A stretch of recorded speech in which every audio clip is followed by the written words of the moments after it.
Yeah, there you go. There you go. I like that.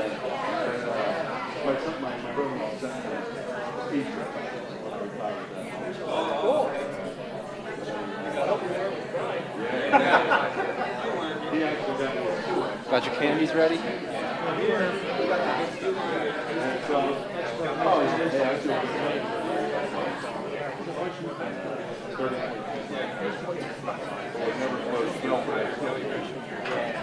No, we're being more figured out.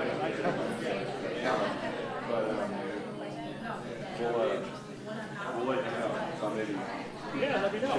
Yeah, let me know. Turned out we couldn't get anything worked out during the school.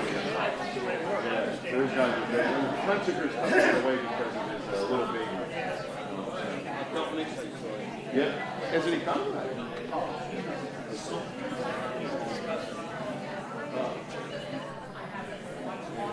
It's hard to defend everybody. Yeah.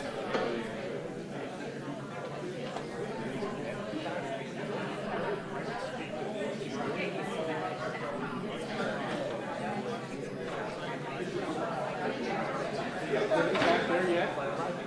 They're all in Finance, yeah.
I just think it'd be nice last meeting, get out here on time. You gotta tell them they can't do much more than you're already doing, they can't fire you. On time. But only one. It's only one. That's only one.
Thank you for your memory.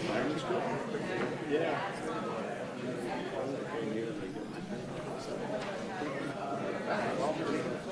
There you go. Keith? Hey, what's up? What's up? I'm just sitting here.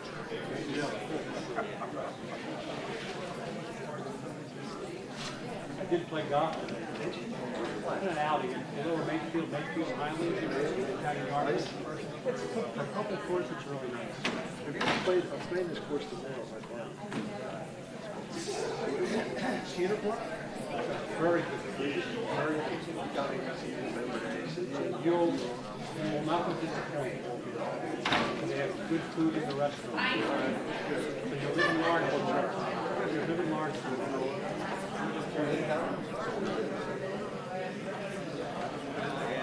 Okay. Yeah.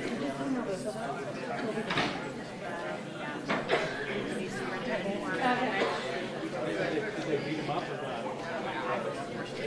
Yeah. Anybody who works there.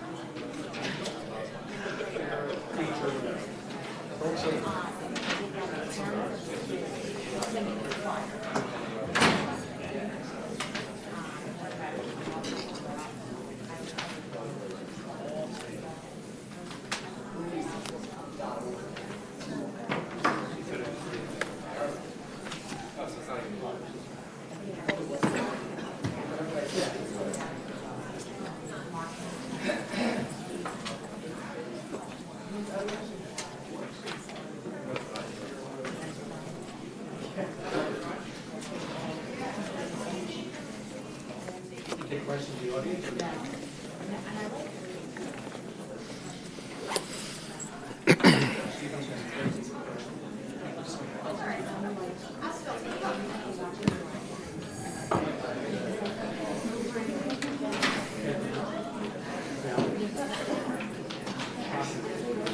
Hello. I'm good. How are you, Alice? Thank you for emailing me.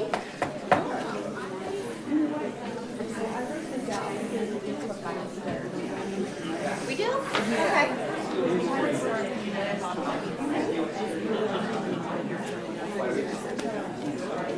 Okay. So when do I need to read? Just this? Okay.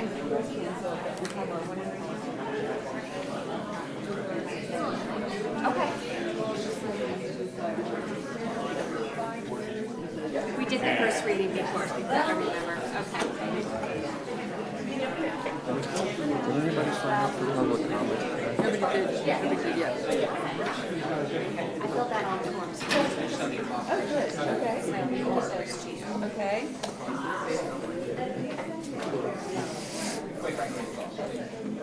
I honestly don't feel qualified to address those specifics. But I spent a couple hours trying to do it. Thank you very much. Yeah. So happy.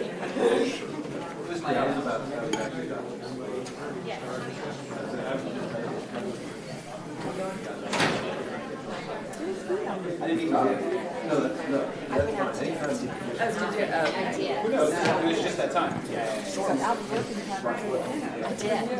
I did. I did.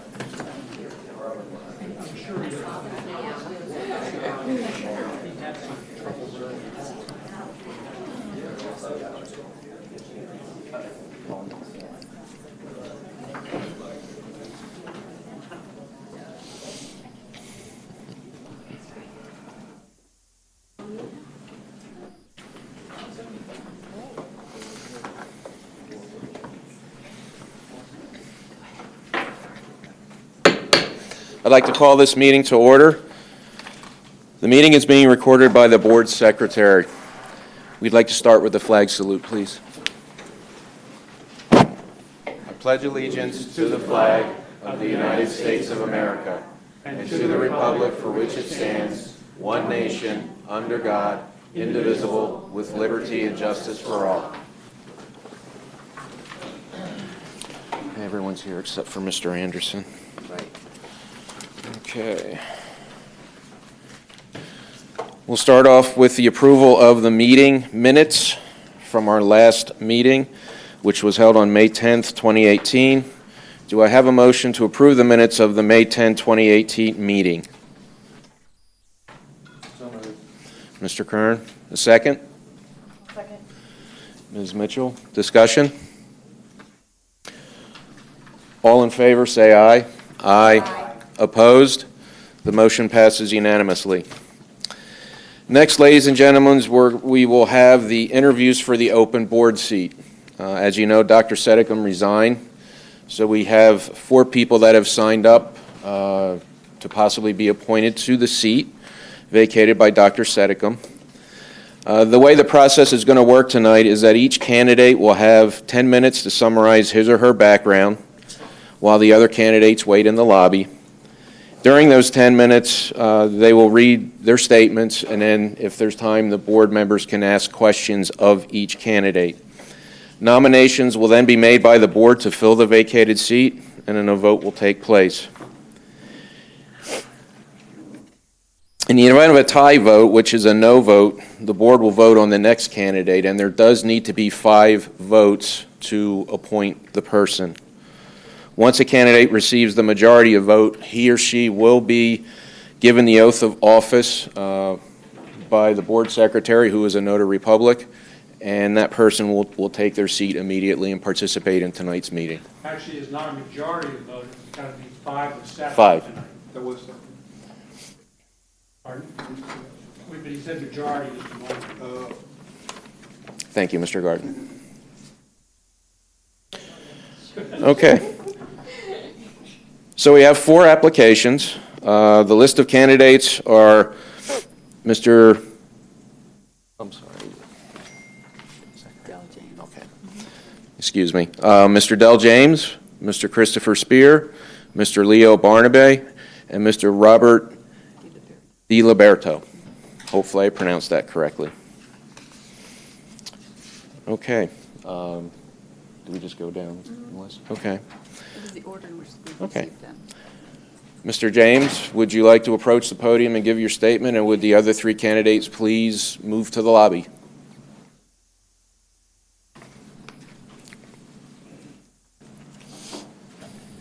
Welcome. Thank you. Thank you and good evening. I was not prepared for the 10 minutes when the personal statement. I did write You a little don't have to something. take 10 whole minutes. You make it as brief as you like. Yes, wait. Hello and good evening. My name is Del James, a resident of Milford Township, and I would like to offer my name for consideration in serving out the balance of the vacated school board director's term. In researching the role of interim school board director, I found something that really resonated with me. That is a comment that said that a school board should, at the very least, instill public confidence. Currently, that confidence has been shaken. Recently, our community has experienced an incredible amount of change. We have closed a productive middle school. Students and parents were compelled to adjust to new schools and busing schedules.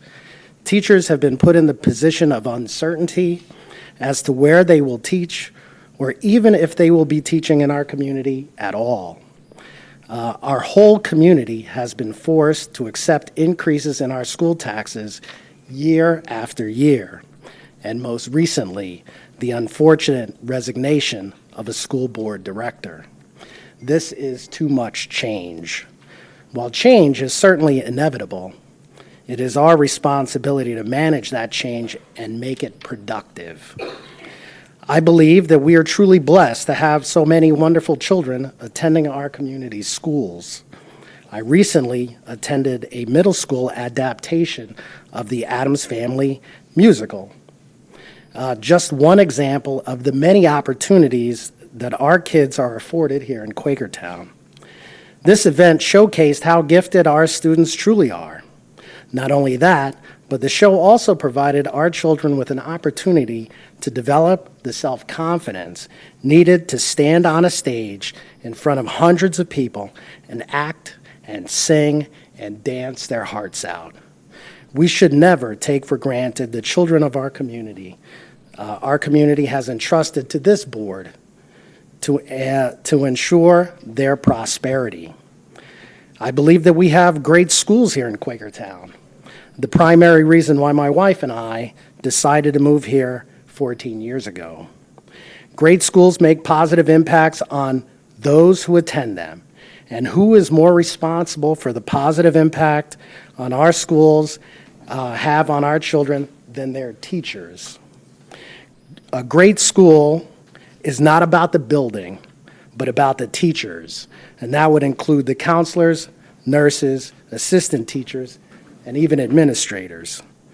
Our great teachers deserve our support to ensure that they have stability in their careers. The threat of furloughs and early retirement force our teachers' focus away from their calling, which is to challenge, inspire, and encourage all of our children to be exceptional. Our undivided support of our teachers can never be brought into question. Great schools cost money. In our current political and financial circumstances, it is unlikely that someone will come to our financial rescue. However, we cannot continue to raise taxes year after year to fill holes in the school budget. Increase that some of us simply cannot afford. This money comes from not only our own pockets, but the pockets of our neighbors, some of whom are on fixed budgets, and others who are struggling to make ends meet. This cannot continue. Whether I am chosen as a member of this board or not, that will not change the fact that we will always be confronted with challenges. All of us, the whole community, must work together to find solutions and to, at the very least, instill public confidence. Thank you, and that's the end of my prepared comments. Thank you very much, Mr. James. Does any of the board members have any questions of Mr. James? That was very good. Do you have any experience with public education, perchance? Other than attending public schools, no. I think that this is a calling for civic responsibility. So as it relates to administering a school, I would say I am a citizen. Are you familiar with our the challenges with I'm not sure how much you've attended our meetings or been. I've attended a number of them. So you certainly resonate with a lot of things about the big tug of war that we have in terms of the external forces that cost a lot of money and the desire to keep taxes down, and why do we keep increasing them? Do you have any sense of how you might balance those two things if you were in our position? I understand that that we have a very difficult situation because we do have a wonderful school, great schools, great music program. Everyone wants to do the best for their kids, but at the same time, the taxes keep rising and rising. And I think on one hand, it's easy to comment that, well, it's a fraction, it's a small number, but it's a small number that keeps being repeated. So that is the real difficult case. We don't want to tighten the budget so much that the children suffer, but something has to be done to stop the increases year after year. And maybe that means just limiting ourselves. We can't afford to pay for everything in our house. So when we make our own home budget, you know, if the kids want to go to Hawaii while it's still there, maybe that's just something we cannot afford, and so we go to the beach instead. I don't know the details. I've looked at some of the financial reports, and they're very big dollar amounts. And we have a lot of kids, we have a lot of buildings, and a lot of teachers are relying on the board. So it is the difficult question. How do you balance both? Don't have the answer. I'd like to try, though. What is your personal opinion on philosophy on organized labor? And I have a second follow-up question to that. On organized labor, I support organized labor. I think it's an opportunity for people to band together to get fair treatment. I don't see a problem with it. I think it's fine. What is your personal opinion on charter schools? I don't believe I have an opinion on charter schools. My kids went to public school, POF, and Milford, and now my daughter is in the high school and my son is in Strayer. Do you feel that, Support public schools. thank you. Do you feel that you bring any particular special qualities or skills that would be of great benefit to Quakertown Community School District? A great benefit, I think, would have to be judged after there was success, but at my job, I work for an organization, the group inside the company where I'm at. We do global program management. So I am familiar with program management and governance. I know that this is a big part of what the board does is governance and program management, so I have that as a background.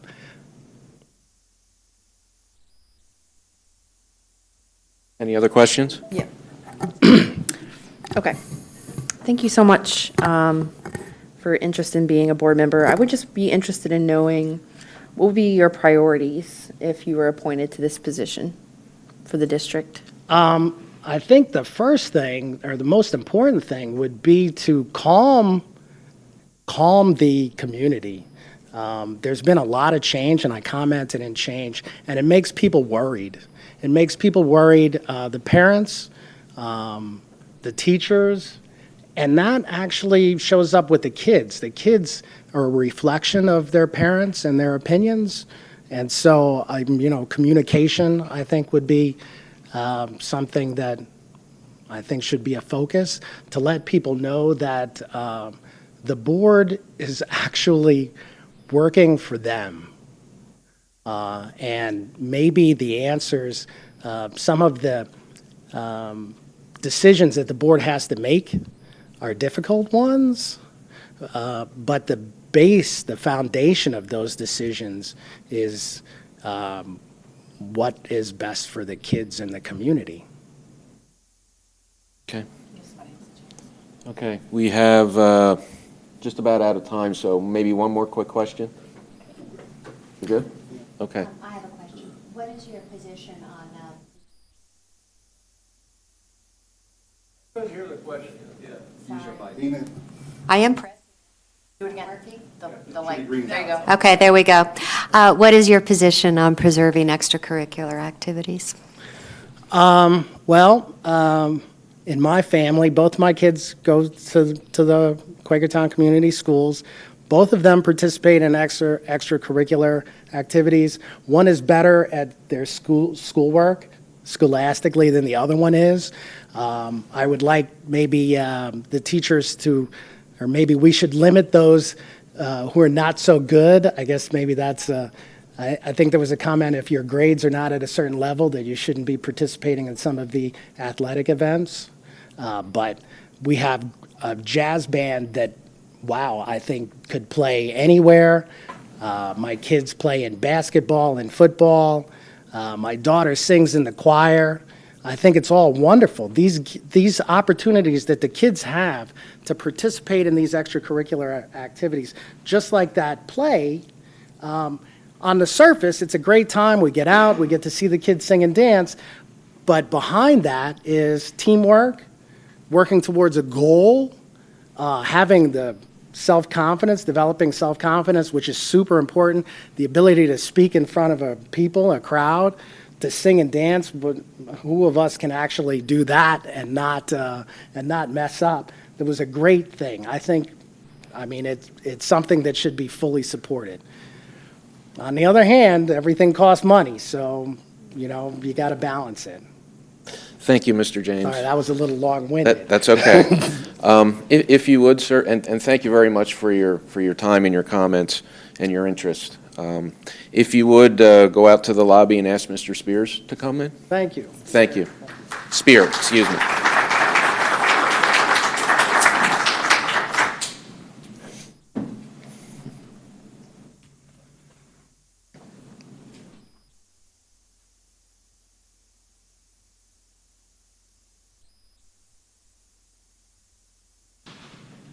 Miss Casement, she's not here. She's at high school. Her daughter's in the Pops choir. Oh, okay, I didn't realize that. She'll be here next time. Yes, she's very good. No hat. Welcome, Mr. Spear. Hi. Thank you for the opportunity for me to come here tonight to apply for the open school board seat. For the last year and a half, I've attended almost every school board meeting and voiced numerous concerns, either from me or relaying them from various teachers, students, and parents. In all of these comments and concerns that I have brought up, there was one underlying issue that ties them all together. It's fear. Fear that our school's foundations have started to move away from what they once were. Fear that the students' needs are no longer first on the list of issues that the school board is focusing on. Fear that the teachers will be moved around like Tetris pieces out of classrooms and subjects that some have been in for 10+ years and saddled with more and more students every year. If I were able to gain this vote tonight, I would help to bridge this communications gap and help alleviate these fears and work toward a stronger bond between the board, administration, teachers, and students. I have an almost obsessive desire to weigh all possible alternatives to solutions. I am always the person that, when faced with a tough challenge, dives right in, head first, to meet it face to face. I thrive on solving difficult problems and remain calm when emotions are raised around me. I am someone who likes to evaluate different problems from multiple angles and often will focus on the disadvantaged side of arguments. I believe I could be a strong asset to this board and would be an excellent co-worker with the other 8 members here now. Sorry, I'm not used to reading prepared statements like this. It's been a long time. There are real issues that this district is facing in terms of its budget, and I would love the opportunity to help solve them. Currently, this district is 3rd highest in Bucks County for taxes at $1,940 per $100,000 in property value. Those are 2015-16 numbers. This trend of endless tax hikes cannot continue, but neither can these endless cuts to the schools. If there are too many more cuts to this district, it will begin to bleed out, and the tax base will start to shrink when people no longer want to move here. There is a balance, and I would like to work together with all the board members to find that balance. There's one other point I want to emphasize here tonight. There is a trend sweeping Pennsylvania and the nation as a whole, and it's publicly funded charter schools. Quakertown has held its own so far with only 2.6 or 136 students attending them full-time now. The state average is 8.1% though. That's higher than all of the neighboring states. Charter schools exist in districts that are failing their students. Maryland, which has a much higher rated school system than Pennsylvania's, only has 2.17% of its students in charters. If too many students leave for charters, it will devastate this school district's finances. We need to provide the best possible schools for all of our kids to compete with these charter schools. If we don't provide the best schools in the area, students will start to look elsewhere, and that will only cause further cuts to our already wounded district. Thank you. Thank you, Mr. Spear. Would anybody like to ask any questions of Mr. Spear? Mr. Jackson? Mr. Spear, the following is a quote from you off of a social media post regarding the closing of Milford Middle School.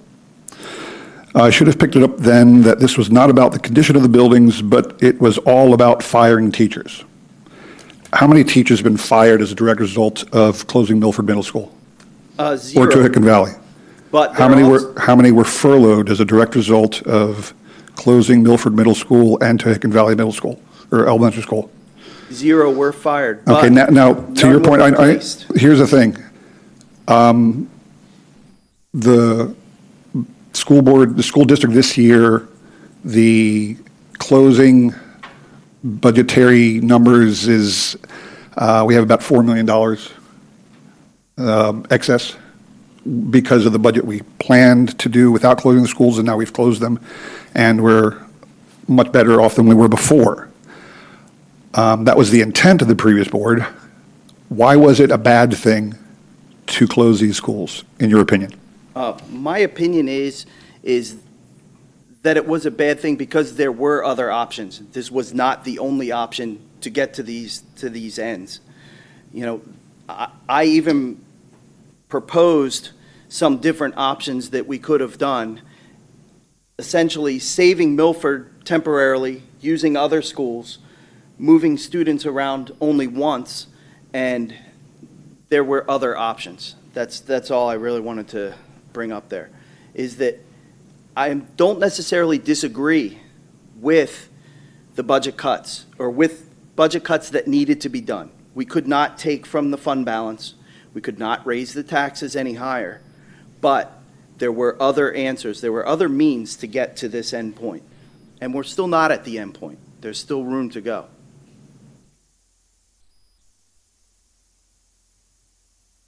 Anybody else?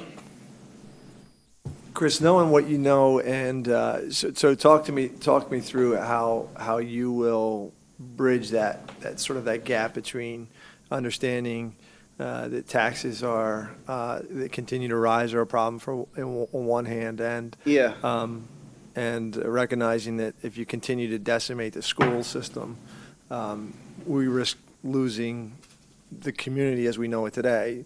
Kids go to charter schools, the tax base changes, people move out of the district who are paying good taxes now. So how do you balance that? How do you bridge the gap between dissenting opinions on that? I believe there's a lot of issues that started with original communications. You know, back a few months ago when you were talking to furloughing teachers, and then the point was brought up about a new reading agenda that was coming in that cost $400,000. And one of the school board members, I believe it was Mr. Anderson, had said, well, the teachers voted on that new agenda or that new reading program, so they would have done it. The communications gap that I was talking about bridging that could help with the budgetary things were, if the teachers had known during that time, during the time when they were approving a new $400,000 reading program, that it's possible that teachers could be laid off down the road, they may reconsider that and they say, you know what, maybe we can hold that reading program for 1 more year, 2 more years. You know, back when I went to school, I think all my history books were 2 presidents behind. I'm sure waiting an extra year or 2 to implement a new reading program wouldn't have hurt the district.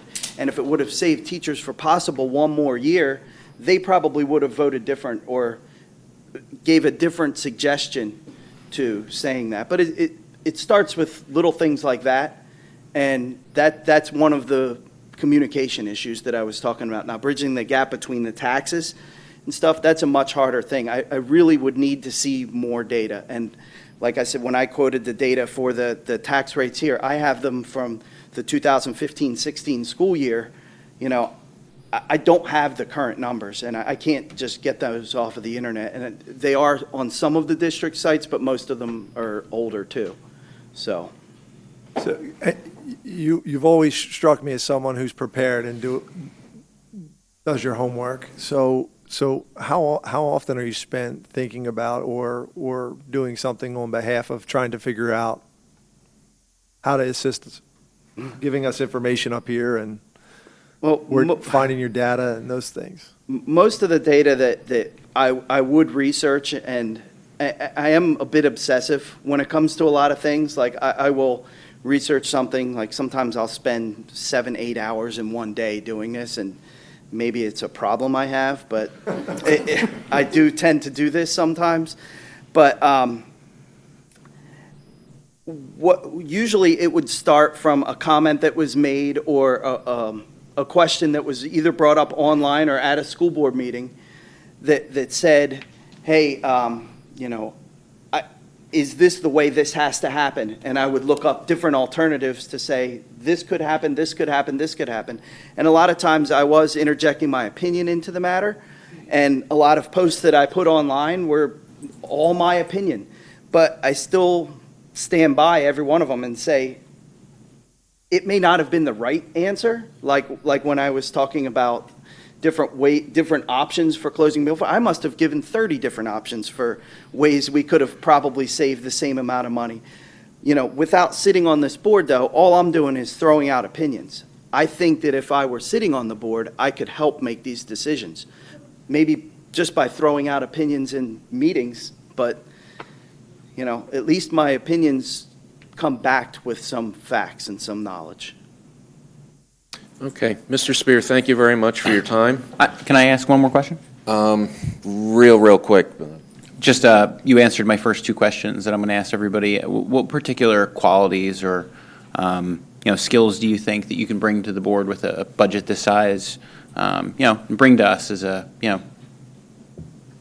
Well, budgets or facilities, as far as facilities with this new construction project going on with NIDIG, that is what I've been doing at work for the past 25 years. I've worked through the design and build, and I dealt with townships, permits, all kinds of things for multiple construction projects, 2 large ones, and I had my hands in every part of it from beginning to end. So I believe I could be of some help that way. As far as the budgets, just, again, my obsessive compulsion with going over numbers, going over as many alternatives as possible to find the best possible answer. And, you know, I know I'm somebody that will throw 20 ideas out at something, and I'm not necessarily married to any one of them. You know, I can be told no. Thank you, Mr. Spear. If you would be so kind as to ask Mr. Barnaby to come in. Sure. Thank you.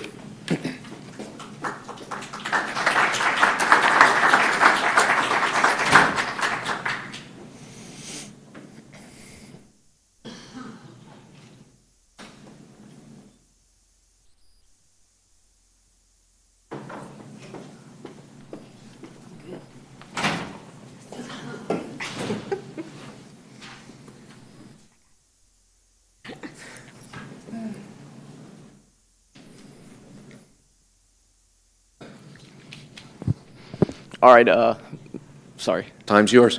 First off, I'd like to apologize for my raspy voice this evening. But good evening to you all, and thank you for this opportunity. As a graduating senior at Quakertown Community High School, I've been provided so many wonderful opportunities from kindergarten all the way through my senior year here in our school district. And I hope to use my understandings as a student who has experienced a Quakertown education to provide this board with a unique perspective. To begin, I would like to explain how I would serve as a school board director while also enrolled as a student at Fordham University in Manhattan. As a prospective and now admitted student at Fordham, I attend many events at the university, thus I am already commuting to New York a few times each month. My commute will be facilitated as Fordham allows any student who wishes to park their car on campus, and I am arranging to have no classes on Thursday afternoon or all day Friday. My attendance at committee meetings and board meetings will not be an issue. As a student this year alone, my schedule was busy to say the least. Between conferences, meetings, and other commitments I had to fulfill, I finished my year with a grade of A in all classes, including my 2 dual enrollment courses at Moravian College. And I intend to exercise this same work ethic and diligence next year in all my endeavors, especially should I become a board director. As a member of this board, I would look to bring my fresh perspective from being a student in Quakertown for my entire educational career to the table. I recognize the rapidly expanding uses of technology in our curricula and the need to train students on how to use such technology. Tonight, you are approving several English textbooks. I recognize the need for textbooks that will provide students the clearest medium to learn new material. As the son of a school district director of operations, I recognize the need to house our students in comfortable and secure facilities while carefully analyzing our budget expenditures. Also, the son of a former teacher, I recognize the value that our educators provide to young developing minds. The sibling of a freshman at our high school, I recognize the skills our district provides to students in preparation for higher education. I also recognize the importance of supporting our guidance program to help our students through their college application process in any way possible. As a cross-country runner at the high school, I recognize the importance of our extracurricular programs for all students and the camaraderie that one can gain from participating in a sport.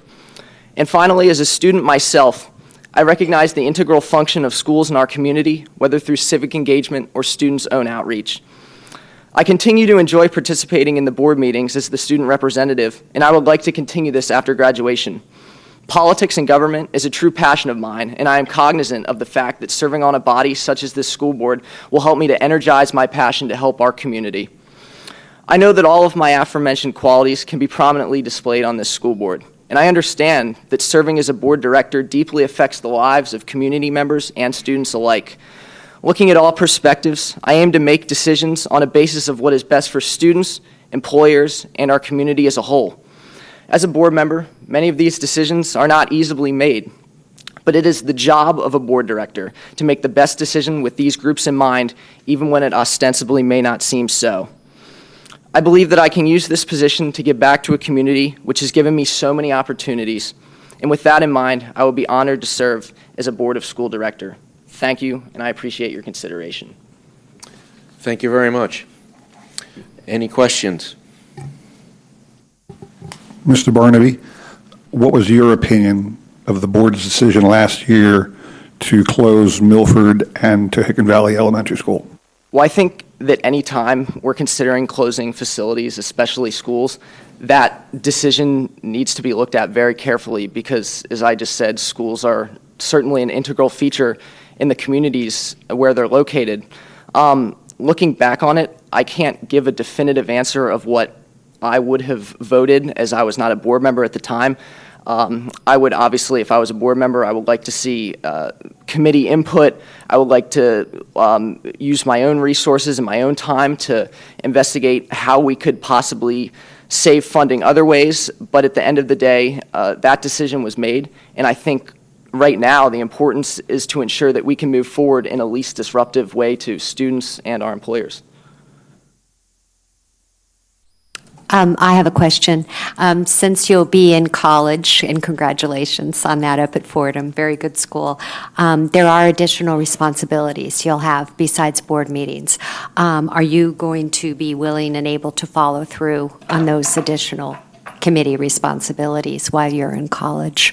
Absolutely. I think with a reasonable time frame that I'm looking at, and if I know what is coming ahead of me, as I've explained, I'll be able to have full attendance at all committee meetings, board meetings, and anything extra that this district needs. And furthermore, as I said when I was speaking, I'm working out having my Fridays off of college, so I will be able to come in the district, talk to students, administrators, other board members if needed, and really be of assistance in any way possible.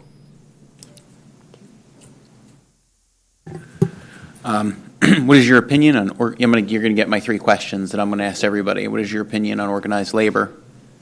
What? You have two questions.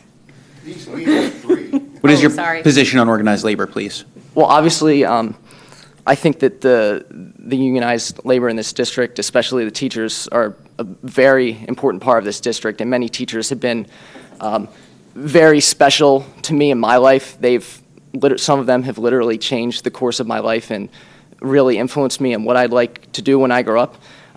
In terms of organized labor specifically, I think that it's always important for the board to develop a great relationship with the union and the union leaders to determine the contracts, payment based on everything down from rates of inflation and on upwards.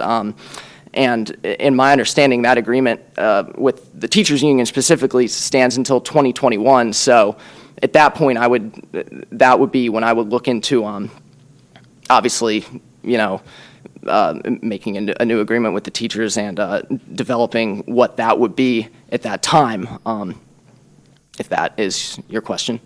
What is your stance on publicly funded charter schools? Well, the data is pretty clear, put out by PSBA and other organizations, that most Pennsylvanians and especially parents of children in public schools don't support private school vouchers with public taxpayer money. So I think that we as a board should support that position because it's obviously what our constituents believe. And my last question, do you believe that you bring any particular qualities or skills to the Quakertown Community School District that you think will help? Well, as I've said, as a student, I'm fresh out of the system. I see what happens every day in this school district. I see what works. I see what doesn't. I see the effect of class size on certain classes. I really see the inner workings of the high school in a way that not many other people do, and that would really be a unique opportunity to see on a school board.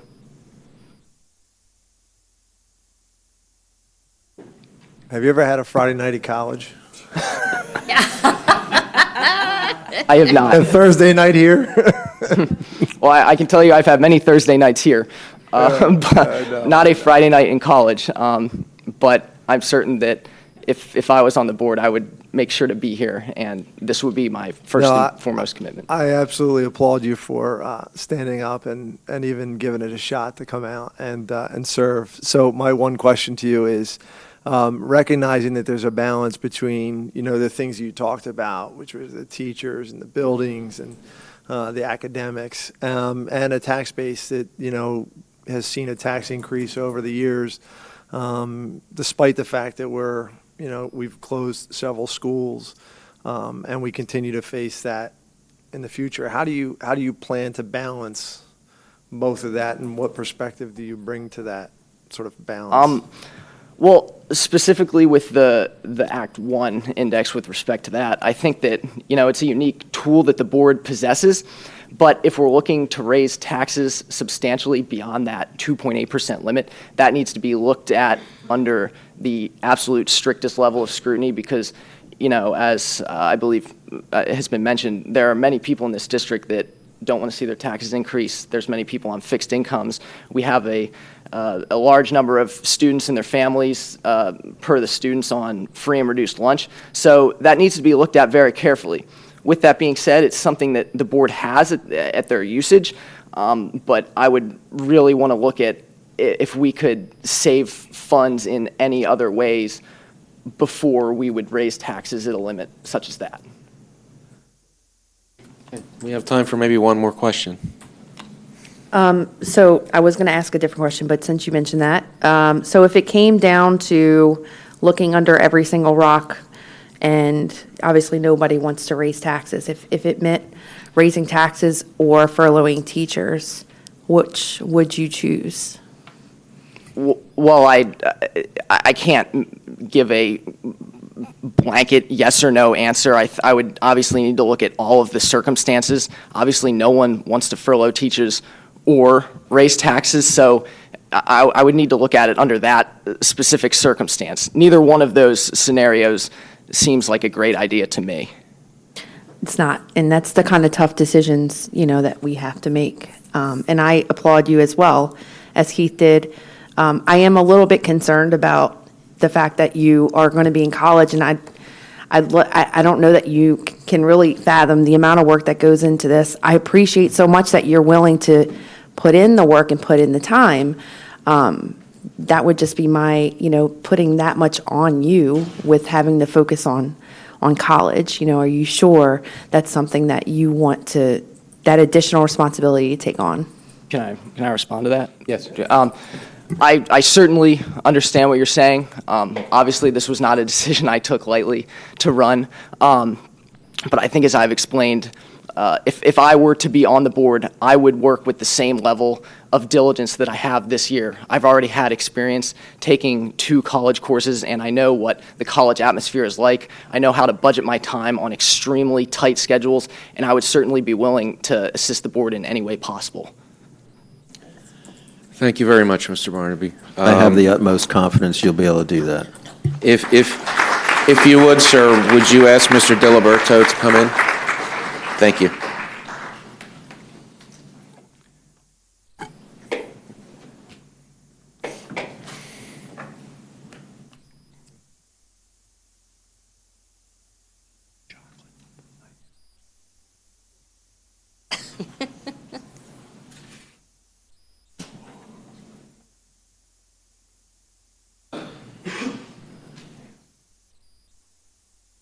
Welcome. Hi, everybody. How you guys doing?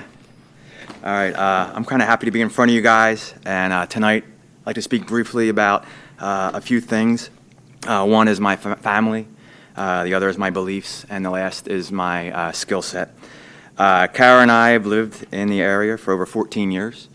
We have 2 kids in the school district, Jack and Cooper. Jack is 13 years old, and he's in Strayer. And Cooper is 8 years old, and he goes to Richland. Jack's been doing great at Strayer. He's National Junior Honor Society, takes 2 AP classes, one in math and one in English. And Cooper's doing fantastic in Richland. He gets services for OT, speech, and physical. Our family is really grateful for the experiences that our kids have had, not only in the classroom but out. Yesterday, I volunteered to kind of help out up at Strayer Outdoor School. For those of you who don't know what it is the 7th graders at Strayer for, it sounds like the last 44 years have been going there. And they do activities, whether it's part of it is classroom and part of it is team building. And I was really impressed last night with how nice the facility was, how organized it was, and I think this was the first year that they actually had to break it up into two groups just due to the size of the class. But the kids were super engaged, and they really seemed to get along well and enjoy their time up there.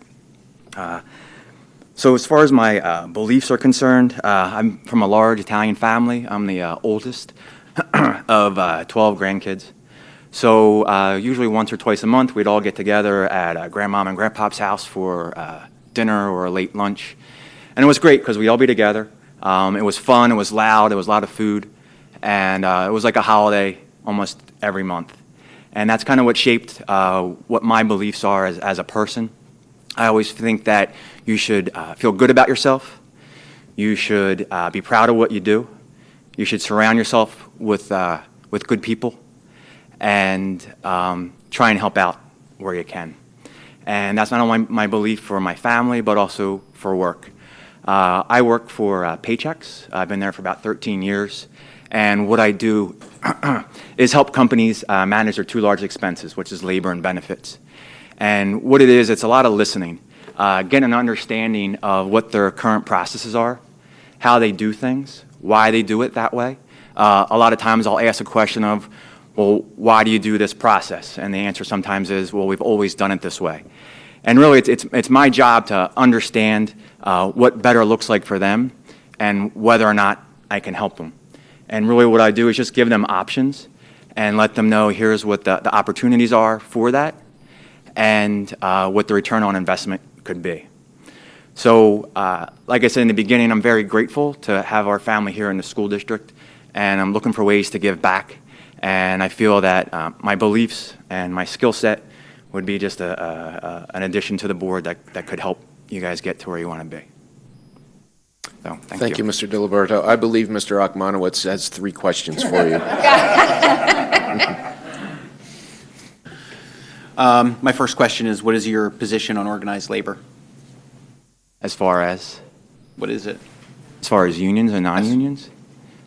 Organized labor unions. Yep. No, I think unions are fine. They're put in place to help that skill set and make sure that they're protected and the contracts are in place to make sure that they're enforced and to help the organization grow. What is your particular stance on public funds being used for being used on charter schools? I'm kind of walking in blind to that, so that's one of the things I want to learn about. And my last question, and I think you already basically answered it. Actually, I won't even ask you that one because you did already answered it. I guess my question is, why did you put in your name? What is your motivation? Not just to help, like I heard that, but can you divulge any more? Yeah, I mean, last year when we were talking about the changes in the school district, it kind of perked my interest on what was going on. And I did speak in front of the board, and really it was based on what I had seen in the budget and whether or not, even though the budget as a whole is in place, if there was ways to reduce expenses since revenues are flat.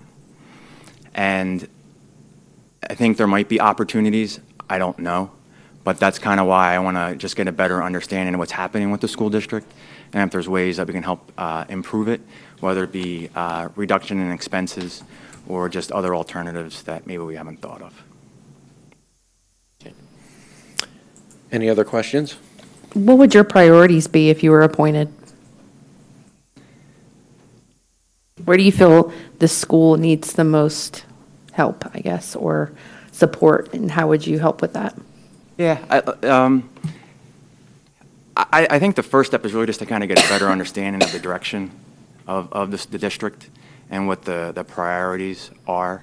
Having 2 students in the district, you're kind of aware of what's happening on a daily basis just for those 2 kids. And I know when we've had questions relating to what's going on in the school or the safety of the school, Dr. Harner and Mr. Pfeiffer have been real responsive as far as that's concerned. And just trying to get an understanding of what's happening and why. Like an example, I know we had talked about last year of the impact of having everyone go to Strayer, and it was the right thing to do. But I know from just my personal perspective with Jack, he was on the bus and he participated in JV baseball, and because of the situation with the busing, he had to be driven to school. And since it was new, there were things that were kind of juggled as far as the schedule was concerned, and there was 10 games on the schedule, but he only played 2. So those kinds of things you hear about from a student perspective, but there's other pieces to it, like the teachers and revenue. Mr. DiLiberto, my daughter's also at outdoor school today. Oh, good. They got nice Please weather keep today. your son away from my daughter. That's all right. I told him girls are bad news, so we're good. Same question I've asked everybody else. What was your opinion of the decision to close Milford Middle School and Tohickon Valley Elementary School? And there's no right or wrong answer, just what did you think? Yeah, I thought the Milford, I didn't understand fully the purpose of the closure, and it seemed rushed to me. I didn't really, and looking back on it, I don't know that the dollars that were projected to be saved for Milford were realized. And it just seemed for such a big change for the school district. What was the return and what were the options for that? So I guess I would have liked to seen that maybe spread out over the course of a longer period of time to get a better understanding of that. With Tohickon, I'm not as involved with that piece of it, so I don't have a comment on that. Would anybody else like to ask a question? Mr. McCucci? Yeah, so thank you very much and for even applying. So, there's a fine balance that we play on the board between schools, teachers, the administration, and balancing that with taxes. And, that line, sort of, that balance going back and forth. So my question to you is, how do you sort of bridge that gap with your expertise and your knowledge on recognizing that, the money's not endless. Mm-hmm. We can't continue to raise taxes, can't spend. So how do you balance all that? What do you bring to the board that helps us collectively? Yeah, I mean, when you have either flat or dwindling revenues from the state and rising expenses, and it's going to become a balancing act, and you just kind of have to figure out where are the dollars best spent. And like I said, just because the budget is what it is, does each department need to get what they got the year before? Is there ways to move money from one department possibly to another? And those are kind of the questions I would ask, is just like, why do you do it this way? Is there an option? What would happen if something changed? And you kind of have to go from there. But, yeah. Yeah. Anyone else? I just have a question about your demeanor is so calm. Do you have a story about how you've weathered storms of being confronted and maybe attacked verbally, and dealing with conflict and confrontation? Well, you know what? All right. So All right, so I had cancer 6 years ago. So it was a humbling experience to see the support and love from my friends, my family, but also from strangers. And it kind of just gave you a different perspective. And I was talking to somebody earlier today who was in a similar situation, and a lot of things, like people are angry, and they might be fighting a battle that you don't know about. And I tend to let it go, and I don't tend to argue. I'm just trying to get an understanding of their perspective. And if it's different than mine, that's okay. You can have your own opinion with that. I'm not a very emotional person. I won't scream and yell. But I just think it's back to that point of family and togetherness. Like if we're working towards the end goal, it's okay if you and I don't agree on something, but if we understand why you feel that way and why I feel that way. Yeah. Okay. Thank you, Mr. Diliberto. All right, thanks. Have a good night, everybody. We thank you for your time. Sir, would you do us one favor, Mr. Diliberto? Would you do me one favor and ask the other candidates to please come on back in? Thank you. I've been awkward forgetting about them out there. Yeah. So let me ask a question. How does this work in terms of, is it like whoever nominates somebody first, we vote on What we're going to that? do next is we're going to take nominations. So, you know, any board member is free to nominate any of the 4 people. How do we go, like, how do we vote on who first? It'll be in the order that they're nominated. So if, you know, if somebody says, I move to nominate Joe Smith, Yeah. then Joe Smith gets voted on first. Okay. And the other nominations, we're going to open it up Okay. in a second once everybody's in. And then we just vote. And then we just vote. And then we just keep going. Right. Okay. Now, just to be clear, if we do not get a resolution, we can have a second round of votes. Okay. However, there would need to go through the nomination process again. Okay. Okay? All right. So, any other questions about what we're going to do? I would suggest you take a roll call vote on this. Yes, sir. All right, so I'm going to open the floor for nominations for the open board seat. I would move to nominate Chris Spear. Okay. Do we have a second? I'll second. Second. Yes. Any other nominations? I thought you were going to vote on him first and then take later We nominations. were going to take the nominations Oh, all right. and list them in the order that they were taken and then go back and vote. Sorry. That's okay. I would like to nominate Leo. I'll second that. Any other nominations?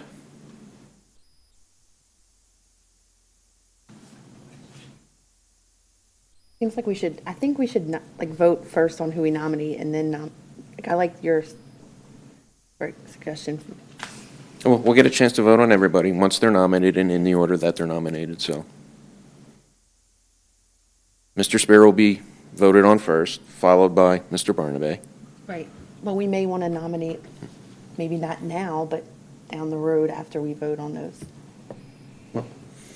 We're still open for nominations. Any other nominations? I'll Okay. nominate Rob Diliberto. I'll second that.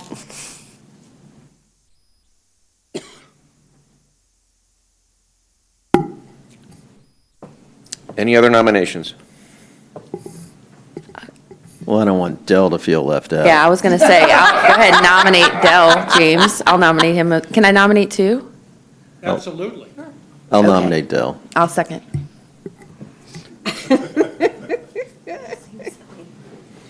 Yeah, it's a little formal.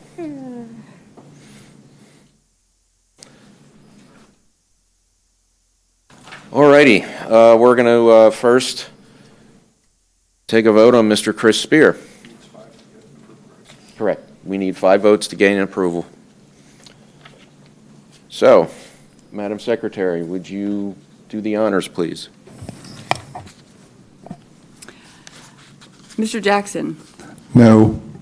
Mr. Kern? He has great heart, but no. Mr. McCucci? Yes. Ms. Mitchell? Yes. Mr. Ekmanowitz? Yes. Ms. Weed? Yes. President Klein? No. 4-3. So the motion fails. Okay, next up is Mr. Barnaby.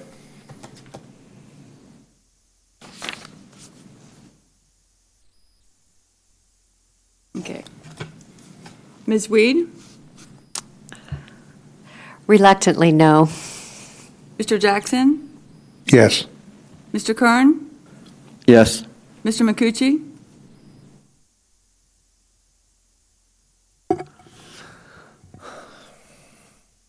I'm going to go with no. Ms. Mitchell? I admire you, but I have to say no. I'm sorry, buddy. Mr. Ekmanowitz? No. President Klein? Yes. Motion fails. Right. 4-3. Okay, next up is Mr. Diliberto.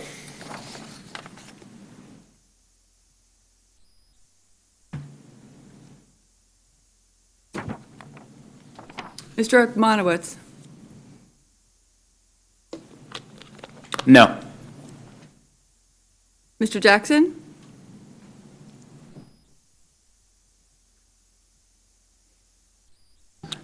Yes. Mr. Kern? Yes. Mr. McCucci? Yes. Ms. Mitchell?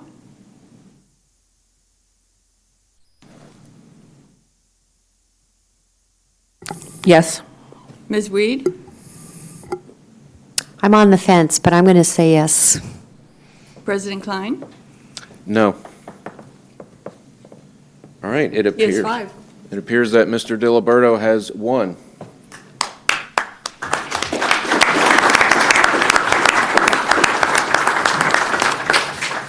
Madam Secretary, would you please swear in Mr. Diliberto? Now you've gone and done it.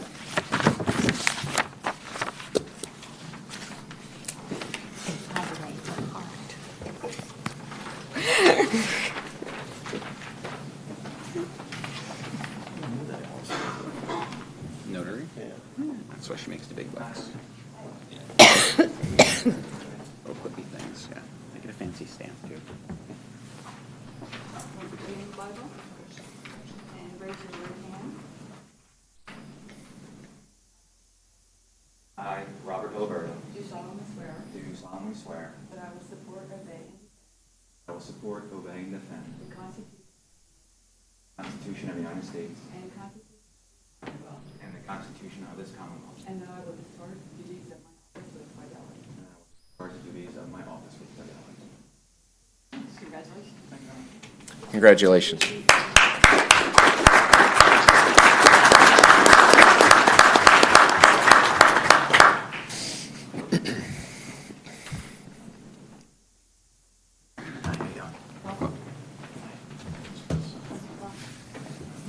Should I get the water for him? Here's your oath. You can sign it and hand it back to me.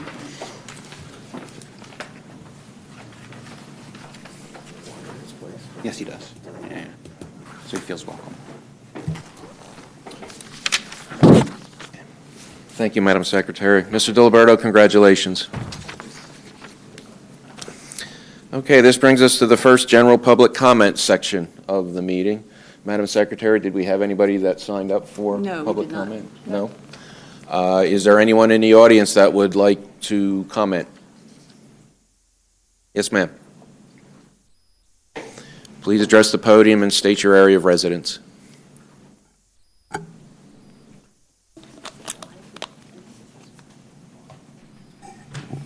Good evening. My name is Emily Swan, and I live in the borough. I just wanted to take an opportunity. I recognize that you have great challenges with the budget, but I wanted to speak on behalf of the music department. I think that it adds a huge value to our children's education beyond just learning notes and learning the ability to play an instrument or to sing in front of somebody. It's been shown, and I know, Dr. Harner, you shared information that our students in the music program, on average, have a 1-point GPA higher level than their peers. And I'm very concerned about the potential loss of another staff member for the music department. Over the past 12 years, there's been that would be a 35% loss in the staffing from 17 down to 11. And from my own work, I know that when we lose staff, you're not able to maintain the quality of what you're doing. At an elementary level, less opportunity to have individual training, contact with your teacher, a music teacher for instruments and all that, means that kids don't have the ability to build those skills, and they don't get to have that experience of excitement. You know how long it takes to learn how to play a single note on an instrument. To get to the point where you can actually play something that's meaningful, that inspires the child to stay in that program, you need the time, you need the commitment. And I know I have a child currently in the high school. He is a freshman. I have a child who is currently in Strayer, who was redistricted to Milford and then redistricted to Strayer. So I know I've been part of the experience of all the shuffles that have occurred, but I just beg you to, do what you can to maintain the quality of the music program. I see the work that all of the teachers are doing, all of the hours beyond what would be the end of a typical person's workday. Mr. Parker, Mr. Santinello, they're amazing, but I fear about losing people of high quality like them because of burnout. I also fear that, our program will suffer because kids will drop out of the program because they will give up on instruments because they don't get to play a real piece of music and they don't get that contact with their teachers. 6 times, one time lesson every 6 days, sometimes there's 2 weeks in between lessons. And as a parent, trying to motivate your kid and keep them involved in that it's very challenging. I know Mr. James spoke about the impact of music beyond, the musical, beyond, the face value. And I agree with it 1,000%. 1,000%. I just think it's,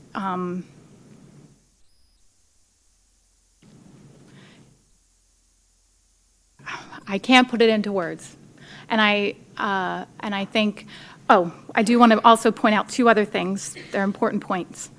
One, you talk about the charter schools and the impact of potentially losing students to charter schools because our arts programs don't stand up to charter schools in the area, and I'm concerned about that and that impact on the tax base.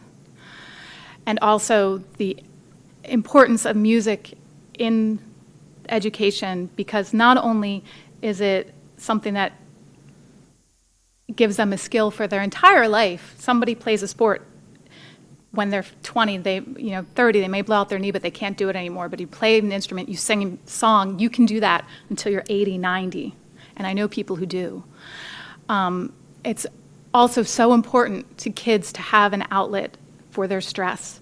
And singing and playing an instrument is it's been shown to reduce stress levels. It's been shown to impact people positively, their depression, anxiety. Ms. Swan, can you please wrap up? Thank you. I'm done. Okay. But I thank you for hearing my. Thank you very much. Thank you.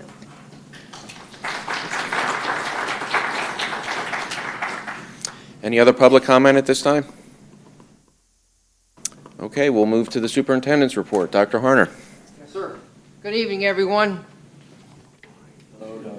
Do we need to stand up a minute and wake up? Or? Okay, good to see you all tonight.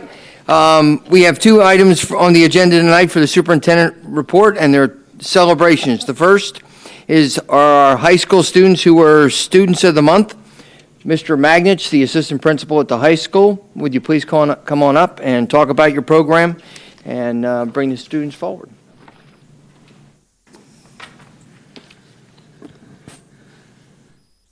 I want to start off by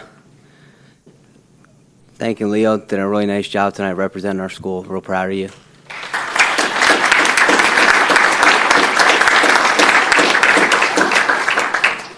I'm sure you're going to do great things in the near future. Leo for president. Yes. Student of the Month. When I came on board 4 years ago, we nominated one student every month. And I walk the halls and I see some great things happening, talk to teachers, and I thought we have to do more. We have to get more involved. So decided to have every grade. So now, starting 4 years ago, actually 3, is when we started the program of freshmen, sophomores, juniors, and seniors being represented.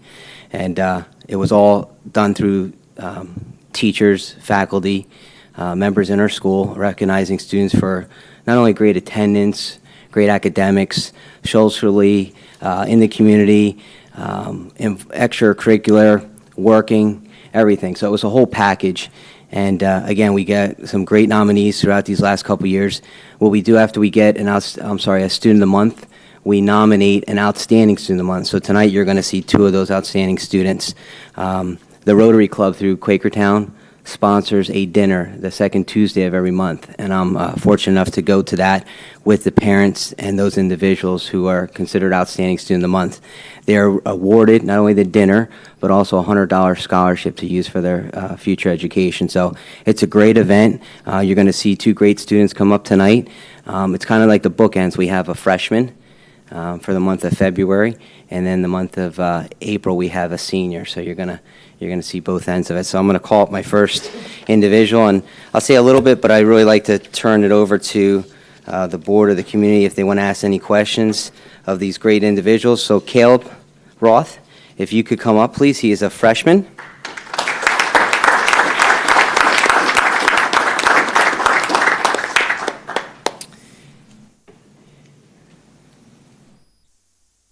You're welcome.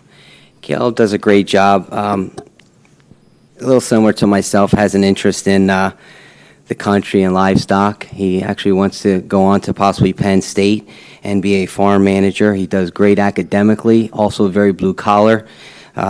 He works for the Field of Dreams in Milford. He takes many honors courses, engineering courses as well. He participates not only in extracurricular, but he's also a member of the basketball and soccer team. Again, just the teachers, their comments are always the same. It's the students that go above and beyond. They help those students that need help. They're there all the time. They do extra things inside school, outside of school. So Caleb is a perfect example of that. And being only a freshman, not very often do you see the outstanding student being a 9th grader. So it gives me great pleasure to introduce Caleb in front of you all. And if you have any questions, that's our Outstanding Student of the Month right there.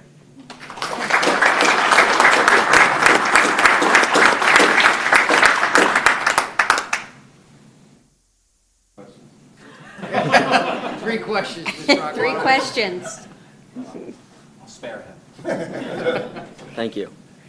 I'll ask a question. I'll take you up, and I ask the same question of every student I get a chance to come across, especially people at the high school. Can you find a place to have lunch? I have, the first couple weeks I sat wherever I could find a seat, but luckily with the soccer team, they had a spot open and they invited me to sit with them, and that's where I sit every day now. So there you go. That's a tough question. That is a tough question. Mr. Roth, what's the best thing you like about the school? I like the soccer team really invited me in because I came in my 8th grade year. I was new, and I didn't know anyone. I went to Upper Perk before, and soccer was the thing I did. So being with them, the guys on the team that were there became my friends. I'm still with them today. So they were really inviting to me, and the first day I had people talking to me, inviting me to their lunch table, so it felt welcoming to me. Any major plans for the summer? I have soccer camps that I'm in. I'm raising 2 market goats right now, so I'm over at the farm every day. I'm volunteering at a farm also and trying to find different jobs I can do around. That's awesome. Thank you. Congratulations, man. Thank you.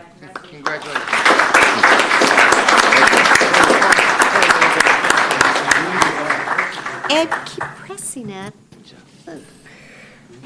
Our next individual is not here with us tonight, and that is Amy Nguyen.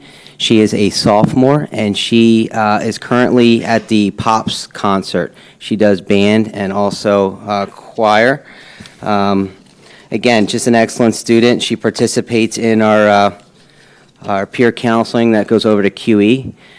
She also participates in our PBIS leadership program. Again, excellent grades, has all honors courses, goes above and beyond. Just a really good student. So she's not here this evening, but I will accept that certificate for her and take it in tomorrow. Our next student is a senior for the month of April, and that's Ronnie Best. If you could come up, please.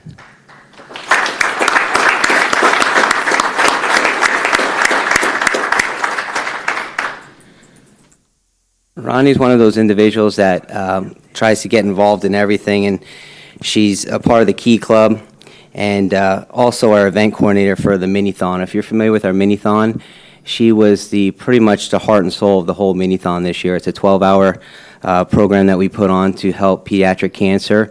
It's through the whole school district, the community.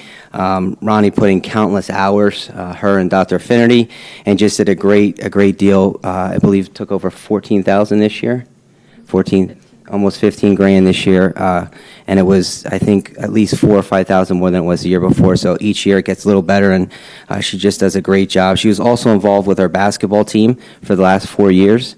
So she's a very good basketball player, and also environmental club. And this year they took second place out of 15 schools in the Bucks County Environmental at Del Valle University.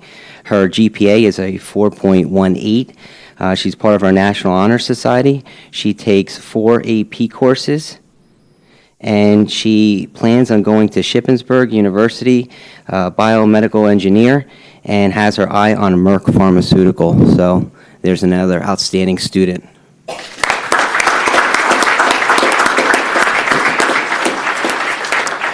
Ms. Best, I'd like to first thank you for your work with the Mini-Thon. I think that is an awesome thing that you do and the time that you give. One question about that, did Dr. Harner happen to show up and bust any dance moves during Mini-Thon?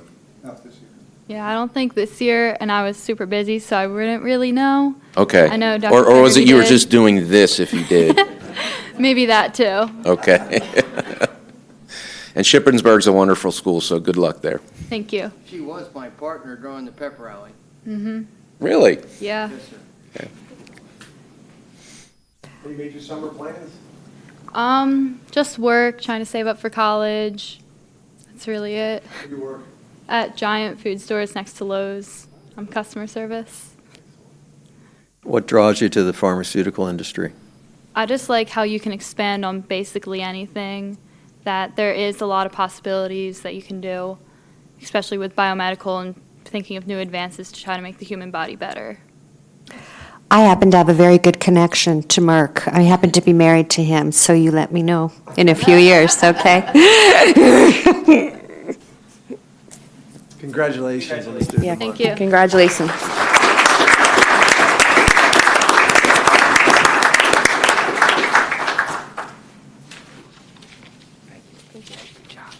Thank you, sir. My husband runs a lab there. That's what he does. He can take his job. We began a tradition last year of working with Joe Brophy from Horace Mann. Joe Brophy is to my right here. Joe, why don't you stand up there in the front? And also, he from Horace Mann, they provide a counsel to our teachers, to our staff members, provide services for 403Bs, and have been a great supporter of this school district over the last couple of years. But last year, we started a tradition where they would provide the retirement gifts to our retirees. So that's why Joe is standing here, and I'm excited. Also have his boss here, the regional manager for Horace Mann, who happens to be one of our parents. The parents, his name is Mr. Delisle. If we all know, Hudson Delisle is our state runner, cross-country runner. He used the Shippenbergs this weekend. And he came in second or third in the East or something. So we're excited. So welcome. I think we only need one up here. So you can keep your seat. But I like to call up all our retirees and honor them tonight. I'm excited about that. First is my very own Alice Bishop. Come on, Alice. Come on up. You should stand for her.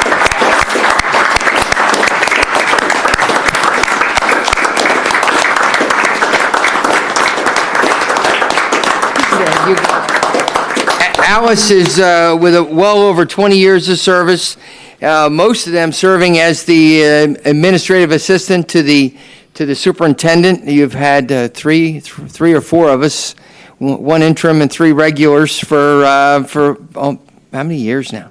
14 years. Working with the as the special assistant, also the secretary of the board during that time period. With incredible responsibilities. You can see she's been out here every other week and under the light and under the gun for keeping our schedule and all the records, and she will be greatly missed. Her last day is graduation day, so Leo, when you walk across the stage, as soon as your classmates are done, she'll be walking off the stage and hanging up her black gown and going off into a new sunset. So it's really exciting. You're a blessing to me. You're a blessing to this community. I've heard so many wonderful things from past board members, folks out here working in the school district, and our constituents. So thank you very much for your service.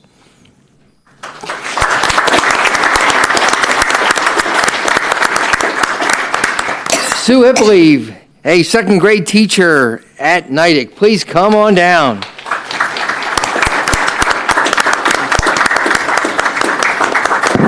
We asked the principals to make comments, and I may add in a few as we go along here, but Ms. Hippley represents, according to Mr. Gutschall, the best of the best. She is a tribute to the education profession. Her friends at Natick will miss her more than words can say, but we're excited for her to begin this next phase in her life. She has provided so much value to every single person in the Natick community, and her presence will be missed more than words can say. Mrs. Hippley, your love for children put Natick on a winning streak that will live forever. Thank you for your unending passion for children, and that's from Scott. Thank you very much.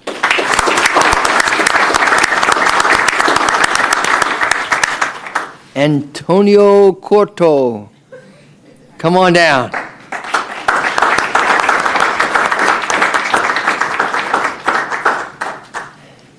This is from Mr. Finnerty, then I'll add in my PS, if I may, sir. Tony Cordo taught algebra for a long time in Quakertown. He was among the original clan of teachers at the Freshman Center faculty and taught there through its transition into after it became the 6th grade center. Tony was a very dedicated teacher. He's always among the first to arrive every morning and frequently stayed after school tutoring his students. I will say that I've been around the high school a lot more than the other schools because it seems to be a lot more daily action and things that needs the superintendent my attention. But I've seen Tony teach in and out for almost over 4 years. I will tell you, his heart and soul's in it. I could hear him with that very deep voice of his all the way out in the front door. Do you remember that voice? You want to take it? You want to come up and? With his very deep voice, you can walk in the freshman center. You can hear him at the other end of the building. But I would tell you, it's from his passion not from any kind of other thing, but love for what he does. And I will tell you that I saw him come in here over the summertime with his partner in crime and teaching and math, Chris Hunter, and giving his personal time to the school district and to his students. Just this past year, Tony took on a student that I asked him personally to take on. That was a 6th grade student who parents wanted him to be placed in Algebra 1, and he was qualified to do so. I asked Tony if he would teach him first period of the day, and then the student would go down to the 6th grade center for the rest of the day and have a second math with Kathy Anderson. Tony took it on without a question. I'm grateful and for your leadership in the classroom and all that, so thank you, Tony.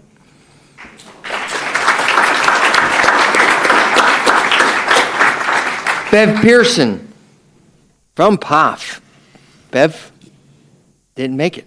But I'll read what Eric has had to say. Bev served as a special education instructional aide at POF and Richland Elementary School. She had an uncanny ability to make connections and build positive relationships with some of the most challenging students. The POF community has missed Bev's assertiveness and willingness to support any student at any time that she could. And I would tell you that we have a lot of students with a lot of needs here in the community, and every student requires the best, and out of POF they give the best, and very grateful for Bev's attention to those students. Diane Gorick, 4th grade at Richland. Congratulations.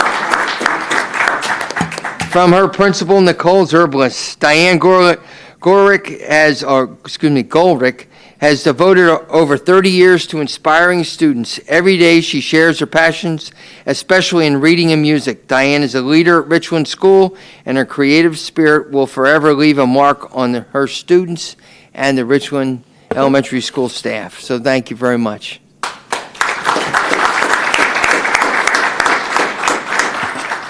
John, would you come on up? John Flynn.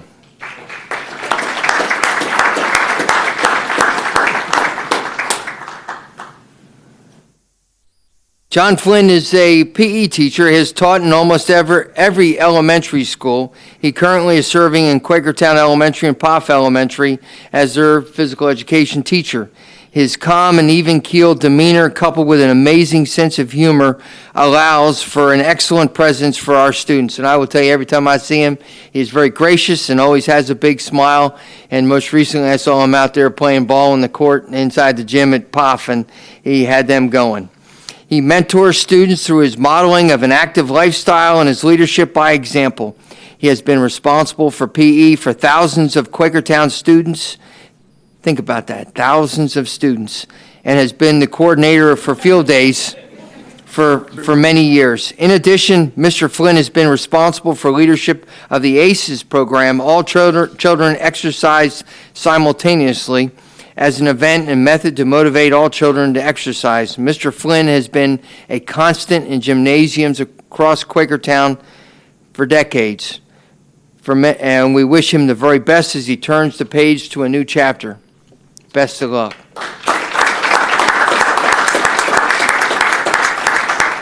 Beth Allen, come on down. Beth is a learning support teacher at Nidec Elementary School from Mr. Gutschall. Beth is a true professional and does whatever it takes to help her students and colleagues. As a teacher of students with special needs, she knows students demonstrate growth and leadership in many ways. Beth's passions for what is right and what will help her children put Nidec in a better place, she always does. Her friends are happy for her and will miss her deeply. Thank you for your passionate work, Miss Allen. Now, is that your husband out there? It is. Now, did you tell your husband that I offered you that we could rescind your retirement? Did you tell him that? Yeah, he said do it. Yeah, the raise. About the raise. Well, we'll have to discuss that part. Well, congratulations, Beth.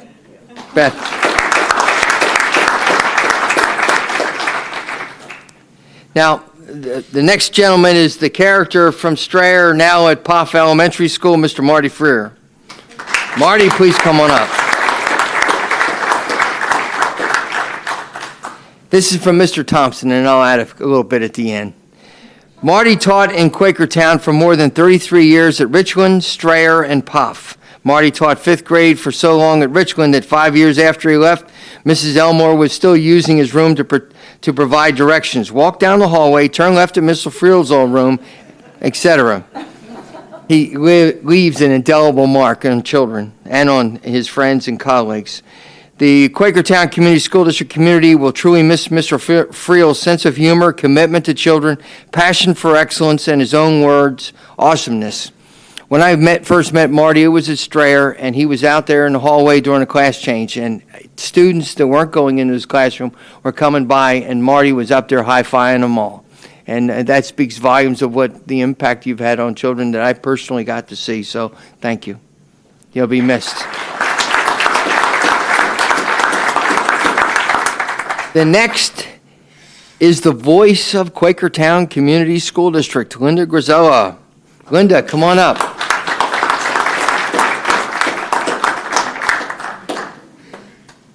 If you ever call in here and you get beyond the voice of my Alice Bishop, Linda answers the phone and sits out here at the front desk for a very long time.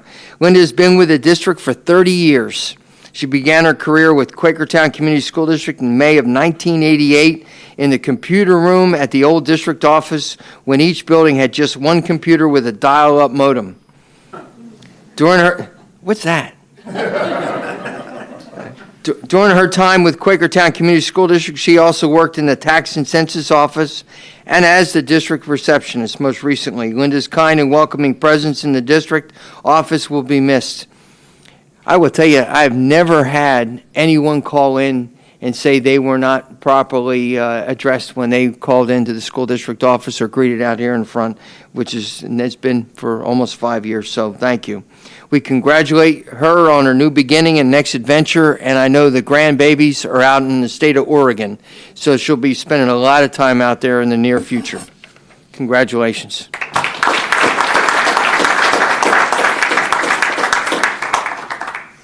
We have several other teachers that aren't here, but I will.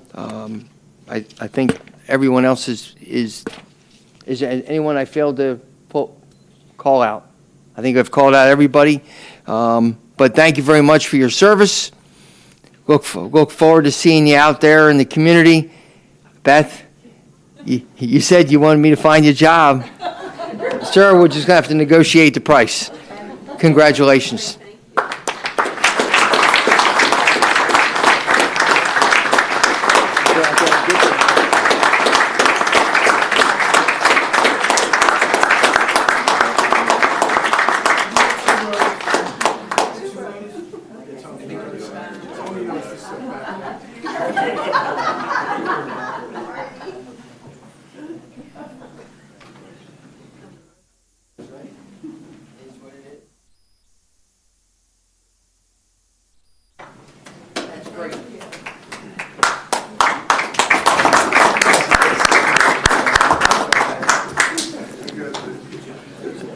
Dr. Harner, as an addendum to your Student of the Month, I missed my cue there before you segued into the congratulations segment. I just want to add that Eric Pagan Trinidad, he's Student of the Month at the Tech School, and I just thought that might be a nice addendum to that section of the minutes. Well, thank you, and we'll bring him on in to meet you.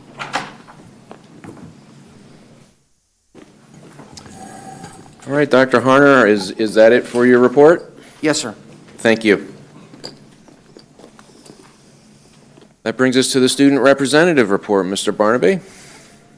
Well, not much new tonight. At the conclusion of our school year, most clubs and activities, at least at the high school, are coming to a conclusion.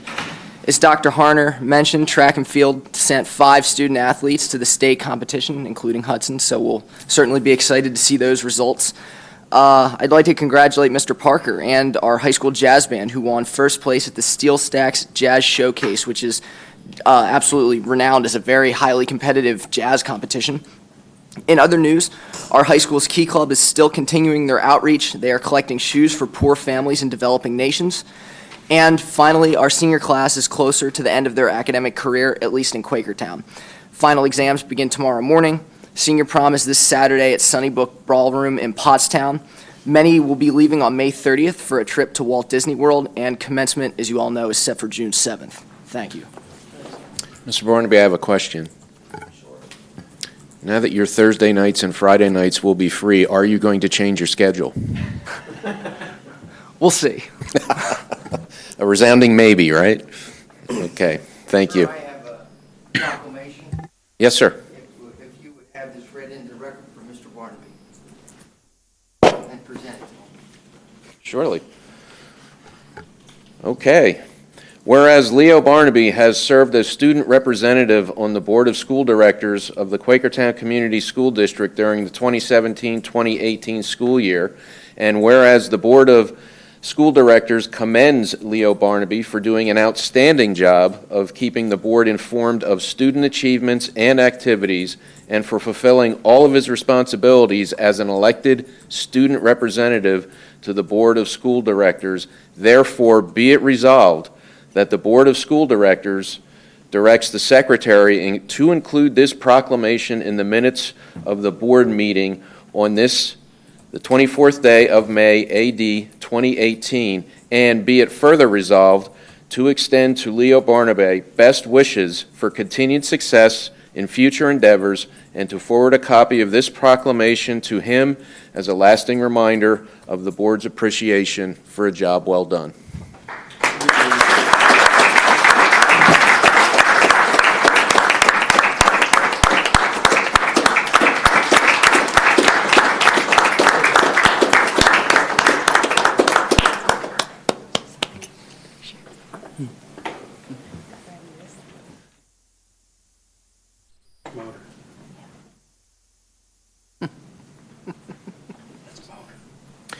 All right, this brings us to our standing committee reports.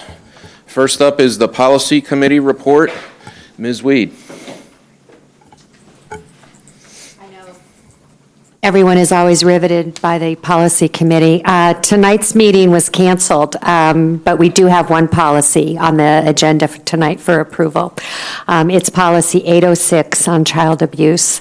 The law recently changed to require child abuse clearances every 5 years instead every 3 years, and cross-referencing a section called delegation of responsibility. The first reading was done in April 2nd, reading, and board approval will be at this meeting. And that was the only change made, was to change it from 5 years to 3 years. Thank you.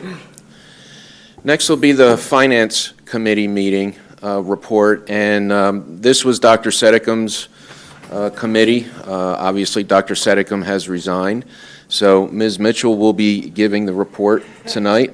However, I do want to announce that Mr. Keith McCucci is going to be taking over as the Finance Committee Chair effective immediately. Congratulations, Mr. McCucci. He, however, wimped out, and so Ms. Mitchell will be giving the report tonight. Oh, no, I thought Keith was doing it. Keith? I walked in late. Wait, what? Exactly. Oh, you weren't there? I nominated you. How much do you recollect? Exactly. Just kidding. I had to. Okay. Finance Committee meeting tonight.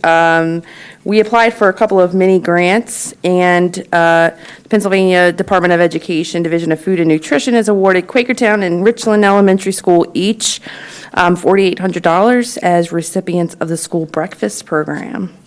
So that is exciting. Tonight we will be voting to approve Dewey Engineering as a construction manager for the Neidig School renovation and addition project. We revisited the student accident and voluntary insurance renewal. We also discussed one thing that stands out to me is recommending travel abroad insurance, which apparently we don't have and we haven't had in the past. It's a minimal $2,500 policy per year. But aside from that, we also have a live risk renewal proposal, as well as a student accident insurance proposal. So that is, there's some information in in the board docs for that. Let's see. The next item was the technology lease. The 2018-19 technology lease will provide a refresh of the elementary school technology equipment, and that's going to include 700 second-generation iPads that no longer support the iOS versions, and many apps are updated. And then these devices are about 6 or 7 years old. And the lease will also support the replacement of elementary school audiovisual equipment in the classroom. And the elementary schools have a variety of projectors and interactive technology that are aging and failing, and so we're going to go ahead and replace those. This is a 4-year lease. It's been a longstanding practice of ours that each year one is paid off and a new one is entered into. And so that's about the 4-year taxable lease totaling $500,000 would be $125,000 annually with a $1 buyout. So we do buy those out at the end, and we hope to recoup at least somewhat of the cost of the 700 second-generation iPads. We're hoping to get around $25,000 to $30,000 for the sale of those. Next item was a surplus of property and the disposal process for that. So within a lot of our facilities, sometimes we have unwanted, obsolete, or non-functioning materials to manage. For instance, with the closing of Milford Middle School last year and Tuican Valley this year, we want to implement a surplus property management and disposal process. And so we're going to move forward to implement that. And in that case, we would put items up for sale for 1 week. And then for a second week, if we feel it's possible to unload those items, and after 2 weeks, we would just find a way to donate or properly dispose of those items. Next item was our Moody score, and Moody assigned us as a district, how do you say, it's not AAA. AA3, thank you. Okay, I was hoping that I wasn't going to say that wrong, which is a good rating. And we also applied for a municipal bond credit, or excuse me, we were issued a $9.75 million general obligation bond. Let's see what else. Oh, the capital projects. That's the last item, I believe, that aside from the final budget. So we mentioned last meeting that we wanted to get a priorities list of all the items that we needed to make sure to prioritize within the capital projects. One thing to be reminding you all of is tonight that we're going to be voting on the Trumbowersville Elementary roof. We also looked at the budget holistically, which, just to remind everyone, we are going to be voting on the budget June 1st. And I would just really recommend everyone on the board, since that's such a critical vote, to go back and take a look at some of the documents that are on board docs. There's 3 different options, obviously, the 2.8% tax increase, 3.5% tax increase, and 4.2%, respectively. And so just to give you an idea, at a 2.8% tax increase, we'd be looking at a shortfall of $2 million. 3.5, we'd be looking at a shortfall of $1.6 million, and 4.2, we'd be looking at a shortfall of $1.1 million.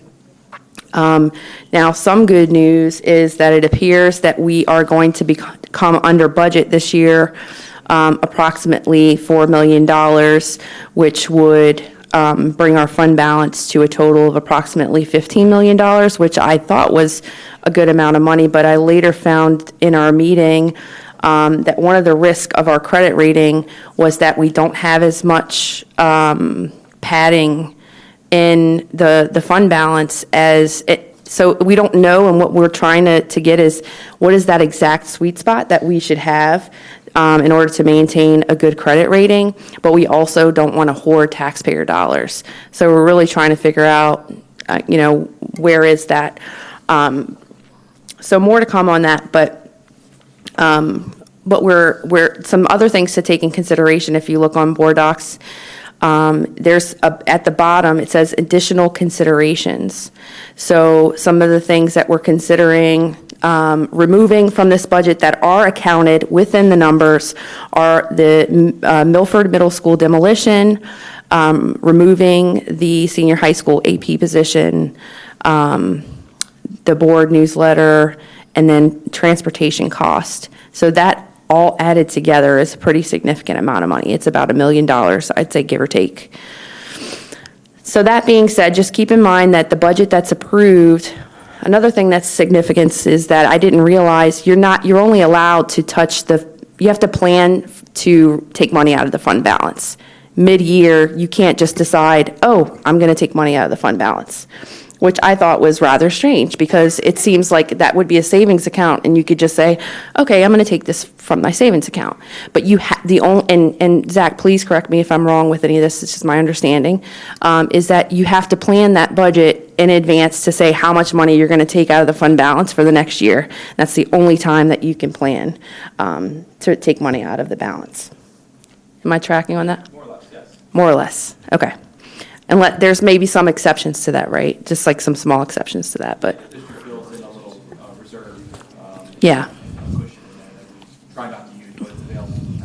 Yeah, there's a small amount we have as a cushion. It's about 800,000, but that's it. So for the record, we need to earmark money in our budget that we're probably not going to use. Hopefully. Well, if right? you look we have at to the say averages, we might use it, right? If you look at the averages over the last 7 years, we've come under budget approximately 2.2, and then in the last 3 years, we've come under 1.3. Wait a minute, am I saying that correctly? I'm just trying to say, I understand that, but yeah. Just for clarification, we're saying that we may need to borrow money later in the year, so we have to include it in our budget for next year, even if we're not going to borrow it. If we may need to, we just need to earmark it now that it may be borrowed, or used, rather, excuse me. Used, it's not borrowing. It's not borrowing, it's our used. money that's in the bank. Yeah. But it's not the revenues that we have coming in from the feds, from the state, and from local property taxes, grants, and everything else. So it's from our savings account, per se. Yes, sir. Thank you. Right. Yeah, so June 1st is the vote, right? June 14th, sorry. June 14th is the vote for the final budget. And so I just want everyone to, this is probably one of the most important decisions that you're going to make as a board member this year. So I would just ask, even if you're not a numbers person, to really at least look over the summaries that are provided and decide, philosophically,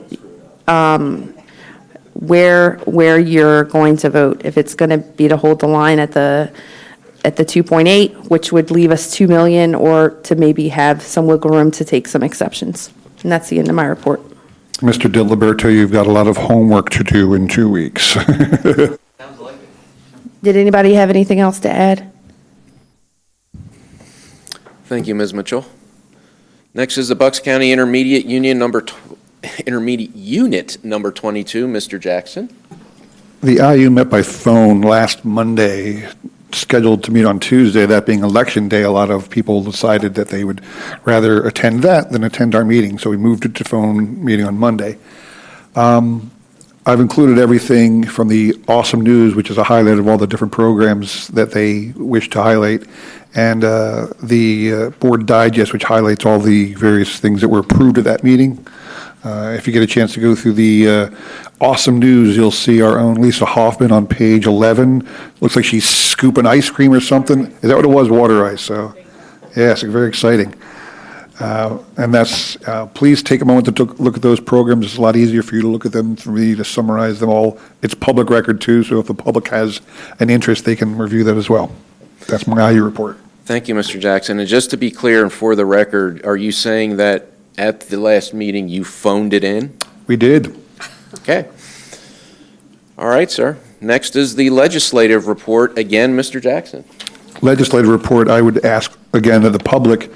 I know Ms. Mitchell several times has said she wished that the public could have access to information about all the various things Harrisburg and the feds are dealing with that is going to affect our schools. So I took it upon myself to include the legislative report that we get from the IU. Every time there's an IU meeting every month, we have a representative there who highlights all of the things that Harrisburg is doing.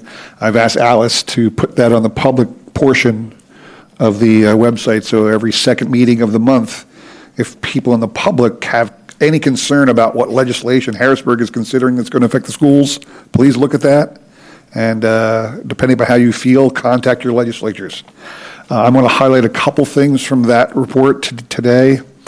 There have been a number of House bills that were passed to assist educational measures aimed at high school to career paths and vocational training, which is good because I know that we like to highlight the VOTEC school here because it's doing a magnificent job for those students who are either didn't have any plans on going to college but want to enter the workforce right away, but also those people who were planning to go to college and then suddenly realizing it's no longer affordable.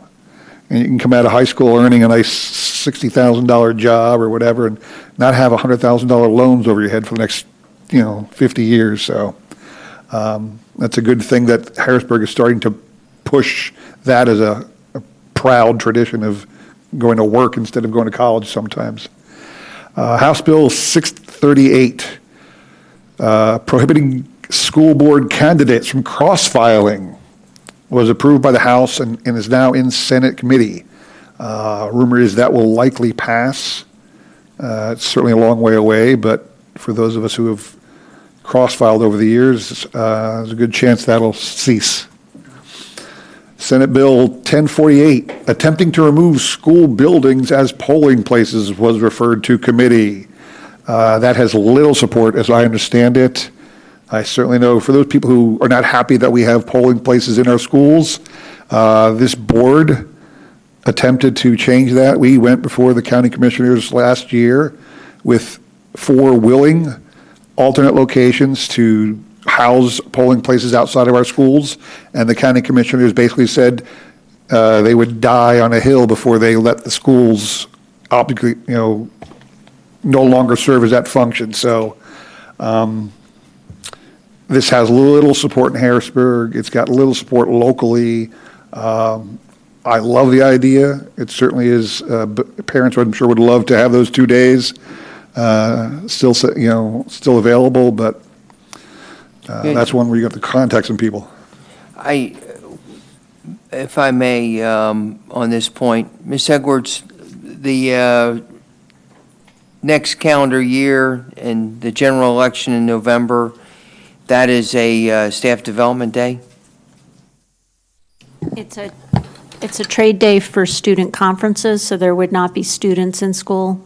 Nor teachers. Nor staff. Nor right. staff. Unless the staff elected to actually hold conferences on that date. In the springtime, that's a snow makeup day?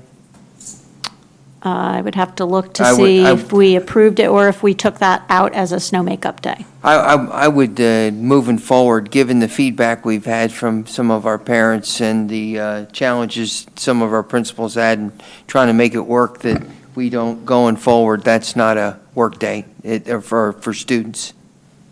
And maybe an alternate day for staff development or something. I think just from a safety standpoint, sir, I think that's a good idea. Any concerns? Then we'll make sure we modify, and if we have to bring back to you the calendar. Okay, thank you. Property tax reform, that's one that's high on everybody's list of concern. There are a number of bills spinning around Harrisburg. The latest one, the one that's being kicked around now, is Senate Bill 1137. This would exempt property taxes from your primary residence. That would be the only property that would be exempt from taxes. To offset that revenue, there's a proposed increase in the state income taxes, and municipalities would have the option to increase their own local taxes as well. So that's just one of many options that's being kicked around. Nothing is hard and fast, but the likelihood is something will pass in the next couple of years. Senate Bill 2 is the voucher program. It is creating a voucher program for students who find themselves in the lowest 15% of performing high schools. They can set up a voucher account, like a 529 style account, and taxpayer money would be put into that so they could choose to go to any other charter or even a private school. It was something that this board voted against and sent a resolution to Harrisburg saying as much. I know that most of the schools in the state have similarly acted. It stopped for a while, but it's getting kicked around again as a possibility. I'll leave you guys to the politics to see what you think about that. The last thing I have is PlanCon. I sent out a committee report to the members of the Facilities Committee this afternoon and to the administration. There was a subcommittee out in Harrisburg analyzed the PlanCon program to see if it's worth continuing. There's definitely a willingness to continue the program to help fund school buildings, renovations and such. The problem is they're not sure where the money's going to come from. So they say, yes, we desperately need to do this, but we don't know how to pay for it. So those are the ones I've highlighted. There's a lot of other information about what's going on in Harrisburg if you care to look, but that's my report. Thank you. And for those of you that still actually get a newspaper, if you get the Philadelphia Inquirer, there is an article about the PlanCon above the fold today on the front page, and it's getting a lot of traction right now because of some of the schools in Philadelphia that still have asbestos in it, lead paint, and so forth. They're looking for funds to be able to fix those buildings. But there's also a lot of other school districts like us that have had recent construction projects. So there is apparently, as Mr. Jackson indicated, kind of a renewed effort to try to expand that program. But again, they don't know where the money's coming from. Ultimately, you know it's going to come from us. But anyway. Quick question. Senator Minch and Representative Stats, in my understanding, they both support charter schools? I'll not speak to them specifically on that point, but I will say Senator Minch on SB2, the voucher program, he was an original supporter of that bill.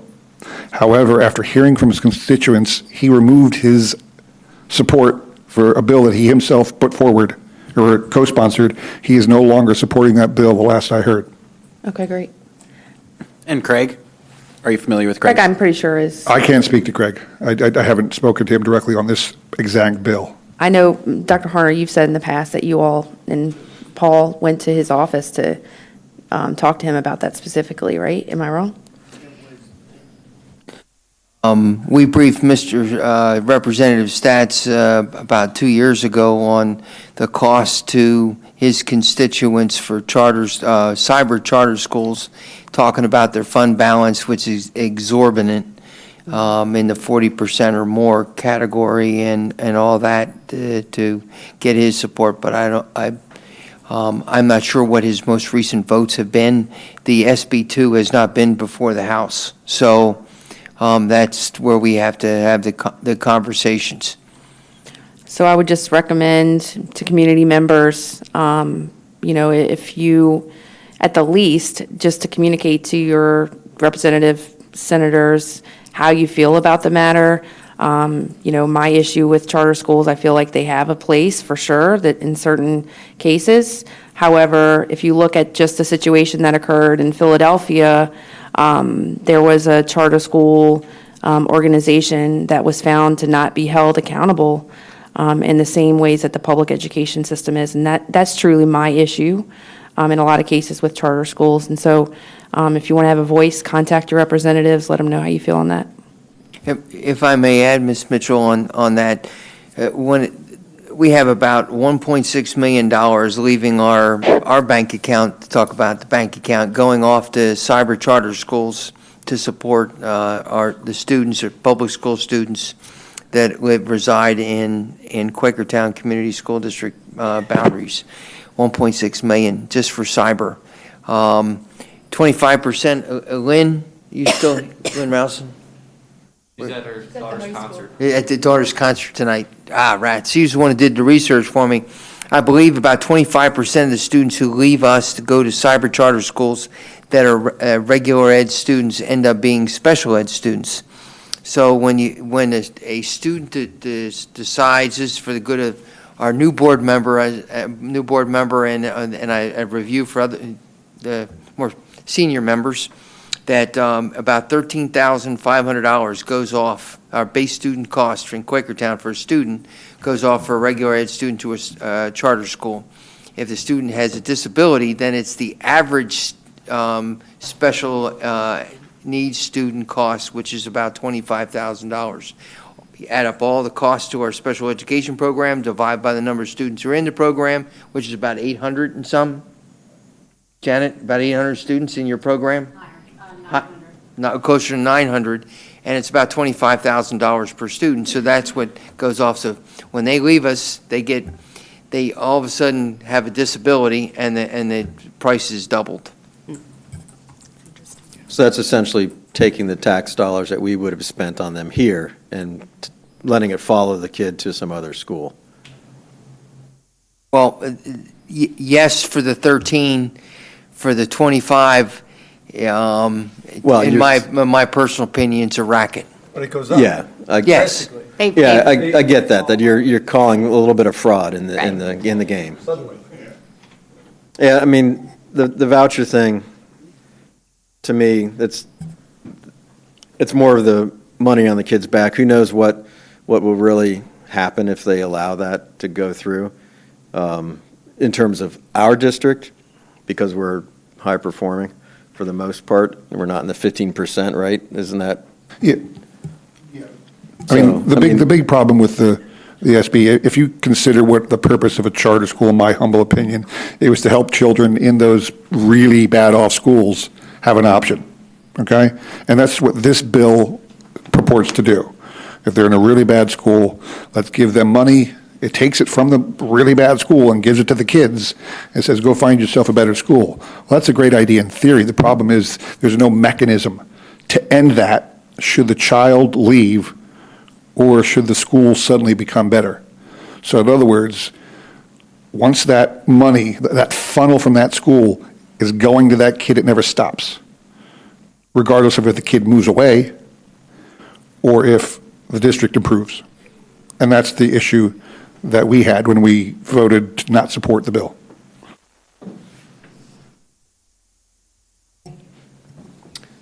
Okay, thank you. Next is the Upper Bucks County Technical School Report. Mr. Akmanowicz. Upper Bucks County Technical School Report. I'm happy to report for a second month in a row, the Upper Bucks County Technical School Student of the Month was selected from Quakertown. For the month of May, Eric Pagan Trinidad, who is enrolled in our machining program, gets to have the great honor. Eric is already working part-time and has been accepted to Penn College of Technology, where he's intending to pursue a 4-year degree in manufacturing engineering. And so what I'm pointing that out is that he's going to a school after tech school, and I think that's absolutely phenomenal. It goes to show you how versatile our tech schools can be. Because of the Upper Bucks County Technical School, he will be going into the next phase of his education actually with 12 college credits under his belt. Just to touch on last month, Jordan Myers. Jordan Myers was our Student of the Month in April. I want to mention a few of her achievements because she, I didn't speak about her very much last month. Not only has Jordan scored the highest NOCTI score in her class, she has perfect attendance, first honors, she's class treasurer, and she also placed first in her basic health care skills test. I'm glad to say that she will be continuing in a career of care for others. Best of luck and success in your career in nursing in the fall, Jordan, who is not here, obviously. But my best. Dr. Harno will begin effective July 1st, 2018, to begin his role as Superintendent of Record of the Upper Bucks County Technical School. His tenure will continue until June of 2020. Congratulations, Dr. Harner. Thank you, sir. Looking forward to it. Upper Bucks County Technical Center donation report for May was fairly impressive. Came in at around $12,853. Notable donations came from some Quakertown businesses like Demco Automation, who's contributed about another $1,500 this month, and honorable mention to Kiesel Dental this month. Kiesel Dental last month held a race. What was it? Outrun DK race, and they raised $7,103 for the tech school dental program, and we're very grateful for that. We're hoping that they're going to do it again for us next year.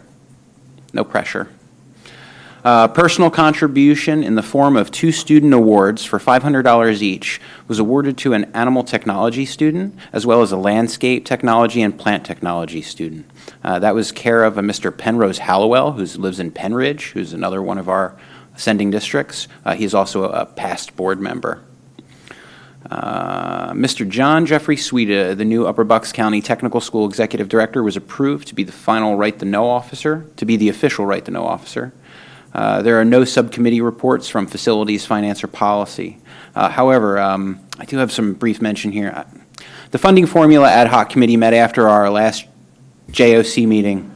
In this meeting, in attendance was President Klein, Dr. Anderson, and I. Much discussion was conducted on the merit of possible alternative funding methods for the tech school. However, it should be said that this is definitely a procedural exercise. It is required that we revisit this occasionally and review it. It is widely agreed that any changes that may occur should be gradual and calculated. There is no anticipated decision on if the model needs to be changed at all. Therefore, at this time, there is no deadline or imminent urgency to make any changes, though we will continue to review it and look at alternate options to see if there's a more clever or equitable funding formula that we can come up with. I was voted to continue on as treasurer for the 2018-2019 school year. And some final dates to note. June 4th, the senior ceremony will be done at Penn Ridge at 7 o'clock for the tech school. The next Joint Operating Committee meeting is June 14th, and July is a bye month for us. There's no meeting. June 2nd, hazardous waste pickup at the tech school property, sponsored by the County of Bucks County, no electronics. June 14th from 5 to 7, the Upper Bucks County Technical School will be hosting a business card exchange. And that is it. One last thing, too, in case anybody's interested, the tech school does grow and sell plants, and they are having a 50% off sale.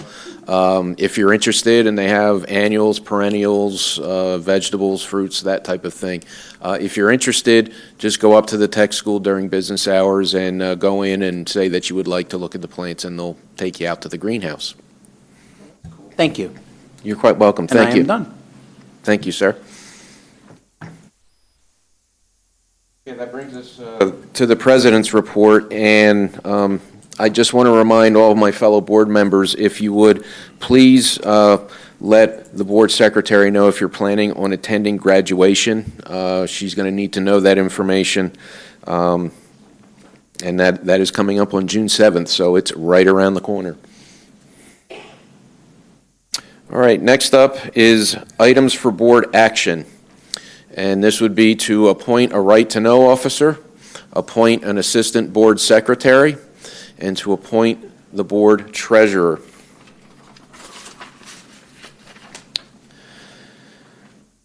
The Right-to-Know Law, Act 3 of 2008, requires school districts to appoint an open records officer who is responsible for receiving requests submitted to the agency under the Act, directing requests, tracking progress on the requests, and issuing responses under the Act. The administration is recommending Executive Assistant Heidi Johnson for the position. Next is to appoint the board treasurer. The board treasurer's term expires June 30, 2018. Administration is recommending that the board appoint Ms. Lynn Rouston to a one-year term as treasurer beginning July 1, 2018, with no compensation for the position and to be bonded in the amount of $20,000. Okay. Did you skip the assistant board secretary one? Did I miss that? No, I didn't, because I don't want Alice to leave. No offense, Anita. All right, since you brought it up, appointment of the assistant board secretary. In the absence of the board secretary, the administration is recommending that Anita M. Caseman be appointed as assistant board secretary effective June 9, 2018 to June 30, 2018. Yes, you can go on vacation. Okay, so do I have a motion to approve the items for board action? So moved. Mr. Second. Jackson. I'm sorry, who seconded that? Mr. Akmanowitz. Discussions? Can I motion to block her going on vacation? So what does being bonded $20,000 mean? You're covered. Yeah, I think Insurance. it's insurance in case, It's fidelity insurance, Yeah. basically. If somebody steals money, you have a certain level of contribution from the bonding company to pay any thefts that may occur. Okay. No, it's just, I didn't know what it meant. It was, I don't know, like, okay? carried it 20 grand around and we just let you hold it? Yeah. Any other discussion? No? Okay. All in favor, say aye. Aye. Opposed? The motion passes unanimously. All right. Next, we have the public comment on fiscal items presented for vote tonight. Is there any public comment? All right. Moving along. We have the fiscal agenda. Item 1 is to approve the April 2018 Boucher and James bills list. All right, do I have a motion to approve the fiscal agenda as presented? Motion to approve. Mr. Akmanos, do I have a second? I'll second. Ms. Wee, discussion? All right, no discussion. All in favor, say aye. Aye. Aye. Opposed? Abstention. Abstention, Mr. Jackson. The motion passes. I abstain too. Pardon? He's abstaining. I abstain. Oh, okay. New guy abstains. I have no idea. I wasn't prepared for this vote, so. Yeah, it's totally cool. Yeah. Up to you. Yep. No worries. Motion still passes with 2 abstentions. Okay, moving on to the fiscal consent agenda. We're to approve the April 2018 bills list, approve the April 2018 budget transfers, approve the April 2018 treasurer's report, approve the Bucks County Intermediate Unit Number 22 Technology Pool Council LSA for 2018-2019, approve production contract with Rack Sound for the 2018 8th grade formal, June 1, 2018, approve contracts with Let's Bounce Around Rentals LLC for Strayer Middle School and the high school, approve contract with Chris Clark Mountain Bike Stunt Program for Poff Elementary School, approve contract with A Plus Entertainment for 2018 Senior Prom, May 26, 2018. Approve contract with All Around Entertainment for Tahitian Valley Elementary School. Approve the 2018-2019 Student Accident and Voluntary Insurance Renewal. Approve depositories for 2018-2019 school year. Approve Dewey Engineering, Inc. as construction manager for the Neidig Elementary School renovation and addition project. Do I have a motion to approve the fiscal consent agenda as presented? I'll make the motion. I'll second. Okay, Mr. Makucci, seconded by Ms. Mitchell. Discussion. Mr. Diliberto, don't be overwhelmed by these long lists of things because I want to highlight letter G, the mountain bike stunt program we're about to approve, happened on Tuesday. It's already over and done with. So don't get overwhelmed by these things in front of you. It's basically just saying we'll pay the bill. Okay. Yeah. You mean we can't go ride a stunt bike? Okay. Any other discussion? Okay, all in favor, say aye. Aye. Aye. Opposed? The motion passes unanimously. All right, next is the public comment on the facilities consent agenda. Would anybody have any comment regarding the facilities consent agenda? Okay, the facilities consent agenda. Approve the KPN contract with Weatherproofing Technologies, Inc. Approve the service agreement with Royal Throne Portable Toilets. It's a great name, Royal Throne. Approve the 3-year contract with Medflex, Inc.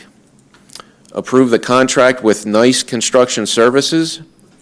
And approve the contract with Ecotrol, Inc. Do I have a motion to approve the facilities consent agenda as presented?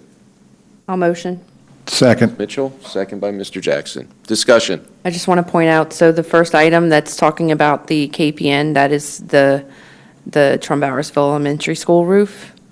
And that's a big ticket item, $725,000, which is, we have to fix it, but just wanted to point that out. Question for Mr. Garten and Mr. Schock, I guess. The bid for the 6th grade center paving included the base and one alternate that's being approved tonight, but there are 3 alternates that are left off. If we should choose at a later date to approve them, they were bid, we did not approve them now. Do their bids at this alternate price stand for a certain period? And can we approve them at a later date if we so choose, or must it be rebid from the beginning with new effort for them to change their prices? You would not be able to award the bid subsequently, but you could negotiate a change order if you chose to, reflecting that additional work. Oh, you're asking more about the electric? The additional. Yeah, there's three additional alternates that aren't being approved tonight. We're only approving the base bid and alternate number 1. That leaves out an extra paving and 2 lighting issues. Okay, the question is, what happens if, in 6 months we decide, gee, we really want to do that?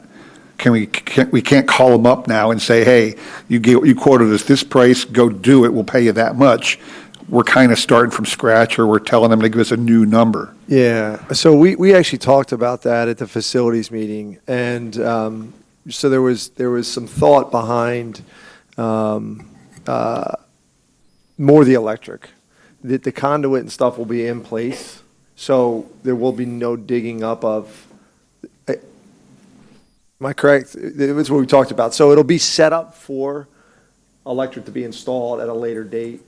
And it may be done by our own folks at a cheaper rate. Yeah, that's the one main call out. This is something that we could save money on doing it internally. So it'll be prepared for electric. If we don't approve it tonight, we're still okay. The biggest question was this back strip, which is the parking, the driveway behind the 6th grade center, between the track and the building. And we had discussion on whether we wanted to put that forward or not. We didn't choose to do it to save the money, but just so you guys know, it may be more expensive down the road because they're not doing the entire lot. They're going to have to come in and separately do it. So it doesn't look like it's in terrible condition. I run back there, but I was open to anybody's thought. I was trying to be a little bit more fiscally responsible. It's not a huge amount of money, $26,000, but it's $26,000 that if we don't have to spend it today, we could save it and figure it out down the road.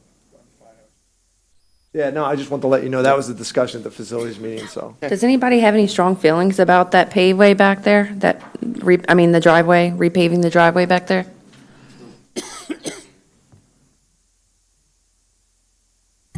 For the record, I just shook my head no, but I haven't been back there to see if there's huge potholes or anything that'll damage somebody's car. There's no potholes. You mean you don't run with Mr. McCucci? Minimal. I don't run. Yeah, right. Okay, any further discussion? All in favor say aye. Aye. Opposed? Motion passes unanimously. Next, we have public comment on the human resources items being presented for a vote tonight. Okay, no public comment there. The human resources consent agenda consists of professional staff, support staff, supervisory technology staff, 2018 unit pay, and substitute nurses and aides, nurses, and principals. For those of you that are on board docs, there's a long list of names and information on there, which I will save everybody the tedious boredom of me reading. So, do I have a motion to approve the Human Resources Consent Agenda as presented? I'll motion. Ms. Mitchell, second? I'll second. Ms. Weed, discussion.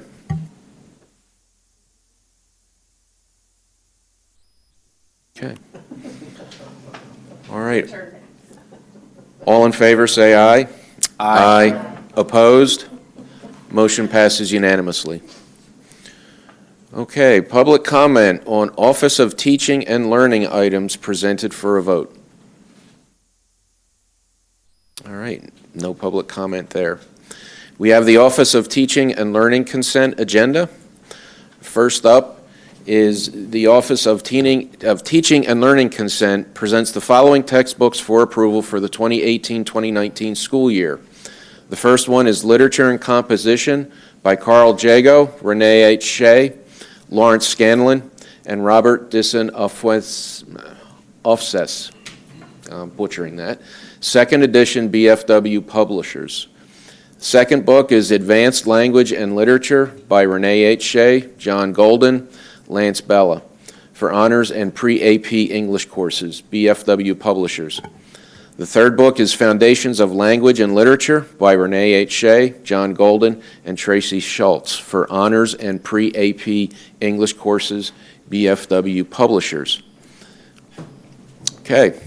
Do I have a motion to approve the Office of Teaching and Learning consent agenda as submitted? So moved. Mr. Kern. And second. Mr. Akmanowitz. Discussion. Just like to point out that Renee Shea writes a lot of books. I was going to say the same thing. I think she's one of my favorites. She's really influential, this Renee. I have a lot of trust in Dr. Hoffman. I'm just curious, the teachers pretty supportive of the choices? They are. They were on the committee, and at the last education committee, actually, two of the teachers who spearheaded that committee came and spoke and did a presentation to the education committee about what the work that they had done and their recommendations. So I would say definitely yes. Great. Okay. Any other discussion? And for the record, I too have a lot of faith in Dr. Hoffman. Well, Okay. I do as well. You feeling the love?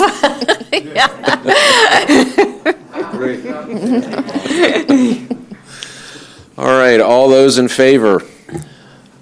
Aye. Aye. Aye. Opposed? Motion passes unanimously. Okay, next is public comment on policies and program items being presented for a vote tonight. Okay, very good. The policy and programs consent agenda. One is to approve board policies. Ms. Weed spoke of that in her committee report. Second is to approve letter of agreement with the Council of Southeast Pennsylvania, Inc. Third is to approve legal services consultation agreement with Sweet, Stevens, Katz, and Williams, LLP for 2018-2019. Next is approve agreements with the Pathway School for extended school year. Next is approve services agreement with Valley Forge Educational Services. Next is to approve the agreement with the Montgomery County IU number 23 for 2018-2019. Next is approve agreement with the Lakeside Youth Services for 2018-2019.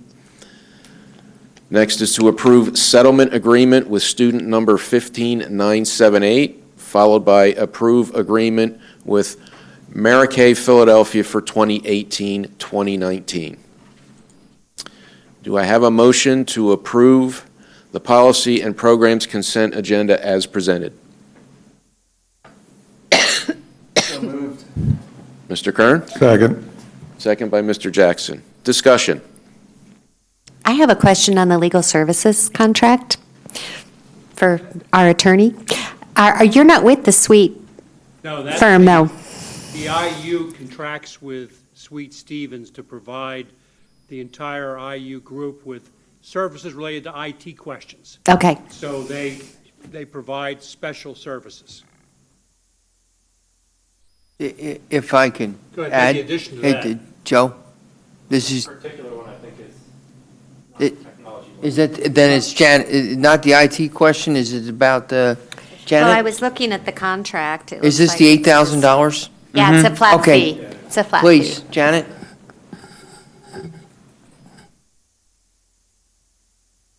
Sure. This is similar to what we have with Pool Council for tech.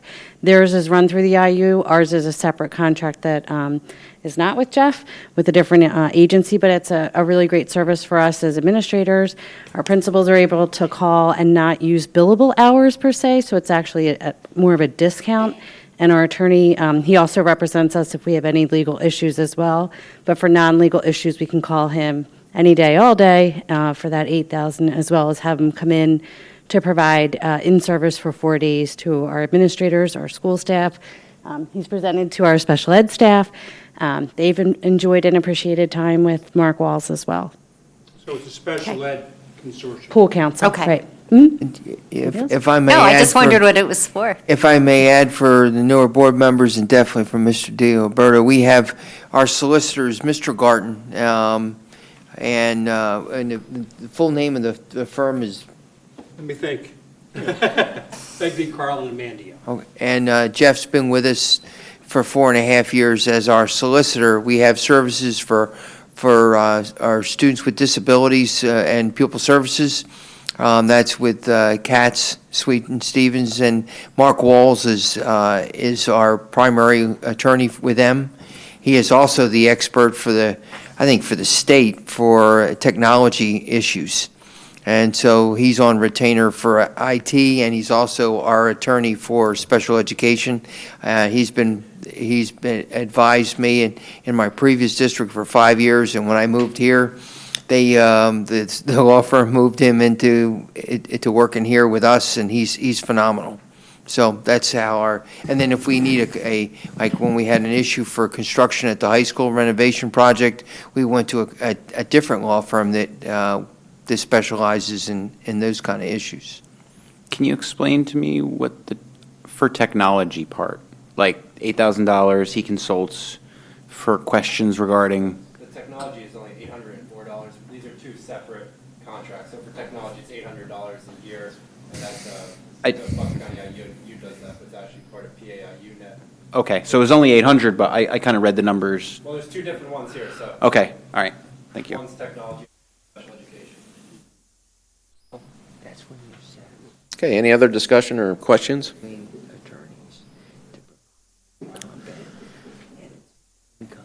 Okay, all in favor of the policy and programs consent agenda as presented, say aye. Aye. Opposed? The motion passes unanimously. This brings us to information items. We have a graduation coming up, June 7th. Board members should arrive at 6:30, and we will be seated on the stage. We will be entering the arena below Section 110. That is also where they have a lounge for us to hang out and gather beforehand. So meet below Section 110 by 6:30 p.m. Directions and parking information is on board docs. We have a thank you note from St. Luke's Quakertown campus. Dr. Harner, that note was addressed to you briefly. What was it for? Excuse me, sir. St. Luke's. It's just a thank you note for using our parking lot for the reception over here and groundbreaking ceremony. Oh, okay. And our students participated there. Our students are creating a video of their groundbreaking, interviewed the president, Senator Mensch, president of QMB, Dave Freeman, and a whole bunch of others, and they're putting together a video for it. So he was just thanking us for that. Very nice. How much did we get for the parking? Goodwill. Nice one. We got to make a free video.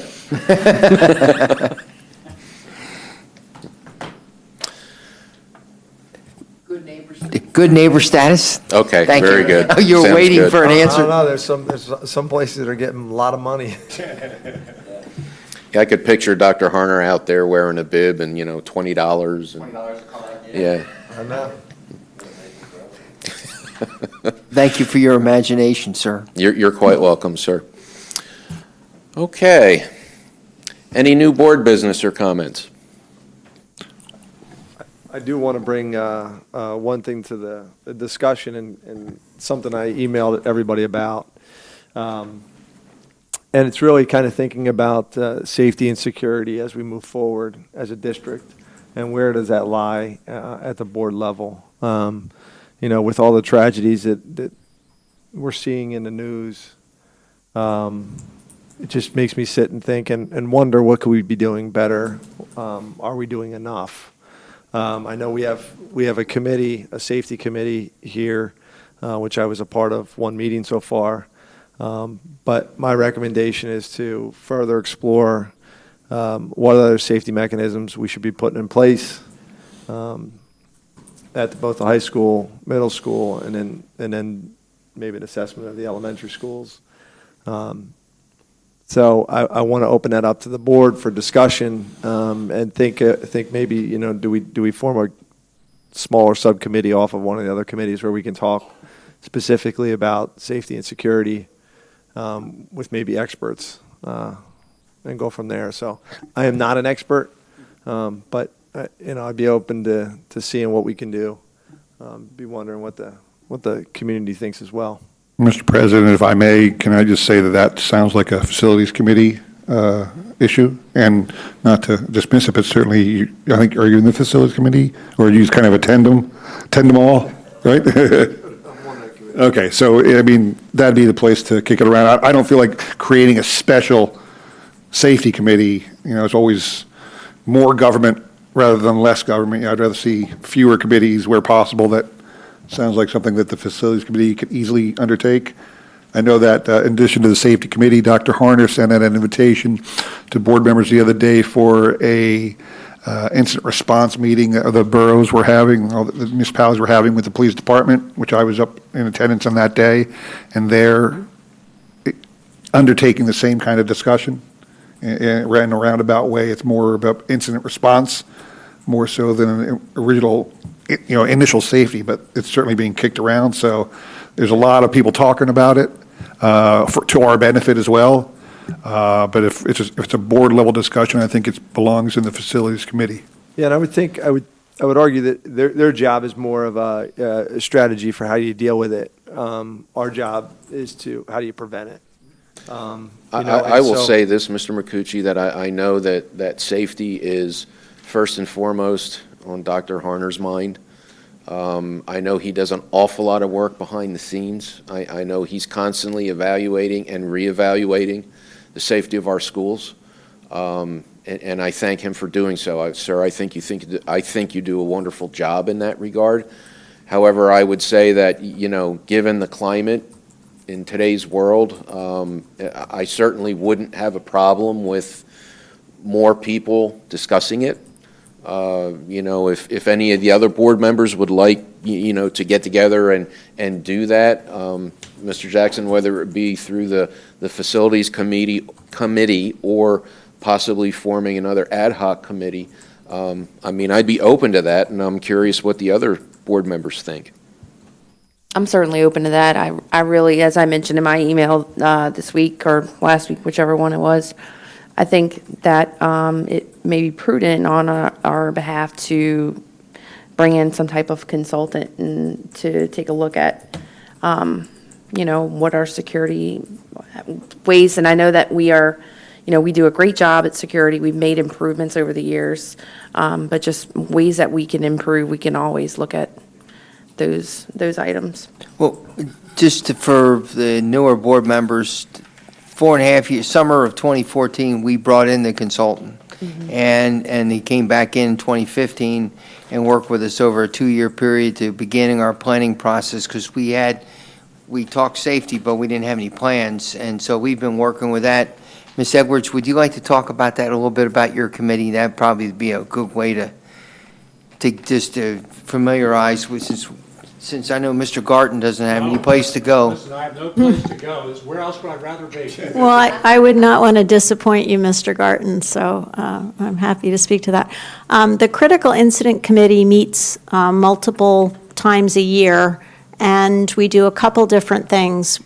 We take the after-action review from all of the drills and things we do. We do multiple tabletop activities during the year with the boroughs, the police, personnel, EMS. We did a tabletop was that still this week? That was Monday, believe it or not. It must have been a really long week, but it was just this week. But we spent the afternoon at Borough Hall in Quakertown doing a tabletop drill that the Bucks County EOC had put together for us. So they did the scenario, and then we did the tabletop drill with the scenario that they created. So every time we either have an incident or activity, for example, our weather, the day that we had to dismiss early in the, day that the heavens just opened up over Quakertown and dropped, 6 inches of snow in 20 minutes, or when the students did their walkout and their remembrance of the students who had died at Parkland, and we used that as a critical incident drill opportunity and did like a full response. We do an after-action review. So we, identify things that went well, things we could do better, things we want to look into. And then the trick is to take all those things and make sure they actually get converted into action steps so that somebody's actually doing something so that we don't have the same conversations repeatedly. So we then translate that into action steps and we follow up on those, and then periodically we meet as a team to review what we still need to be doing and to move forward. Another recent activity, and I think, Mr. McCucci, this is the meeting that you attended, we looked at a better app that would allow us to retain, for administrators and teachers, to have more information in their hands, including things like their class lists and things that right now we have a process for it, but it's not all electronic. And so we're looking into that, and Mr. Kuzo's been working on our plans so that next year we'd be moving to that app. So those are the kinds of things that we talk about. We review what happened, what we can improve. Some of them are facilities. Kelly gets a lot of homework assignments. Is that fair, Kelly? Yeah. He gets a lot of homework assignments from the committee. So that is what we're doing currently, and it is an ongoing process. It's not a once and, we talked about it once and we're done. Like, we're constantly revisiting it. And also, ma'am, after every incident we've had, like the Nor'easter bomb threat 18 months ago that we had at the high school that came from Russia, of all places. What? Yes. The caller came, the machine that sent out the robocall came from Russia. So it was a Russian bot, really? Yeah, I don't know. I don't know if they call it a bot, but I just know that they're all over Twitter. Is it possible that it was like some kind of way scrambled to where we think it's from Russia, but it wasn't? Well, that's what the report came from the police officials. But after those kind of events, after the student walkout that we had spent a lot of time planning on, pre-planning, and then after the event, we had an AAR after action review. So we do. Think back at the 101st days. Those are the kind of things we're doing behind the scenes, but we prefer not to go into detail in the public because we don't want folks that someone who might be a perpetrator to know how we will respond. But I think let me just maybe focus my discussion a little bit finer. It's not, I'm sure that all that stuff, and I know you guys do a ton of work around after action reviews and things along those lines. But are there strategies, things that from a board level we could be doing, giving you some additional money to make changes that would prevent something possibly, maybe that's securing doors, maybe that's, I don't know what that looks like. I'm just throwing out ideas. But is there something that's bigger that we should be looking at from our standpoint. Like, I guess the question stems from the article in the newspaper a couple weeks ago. Senator Bucks hired themselves such a consultant for about 60 grand a year. Or something like that, $66,000. Are you suggesting we may need to bring in an outside agency of some type from some location to review our policies?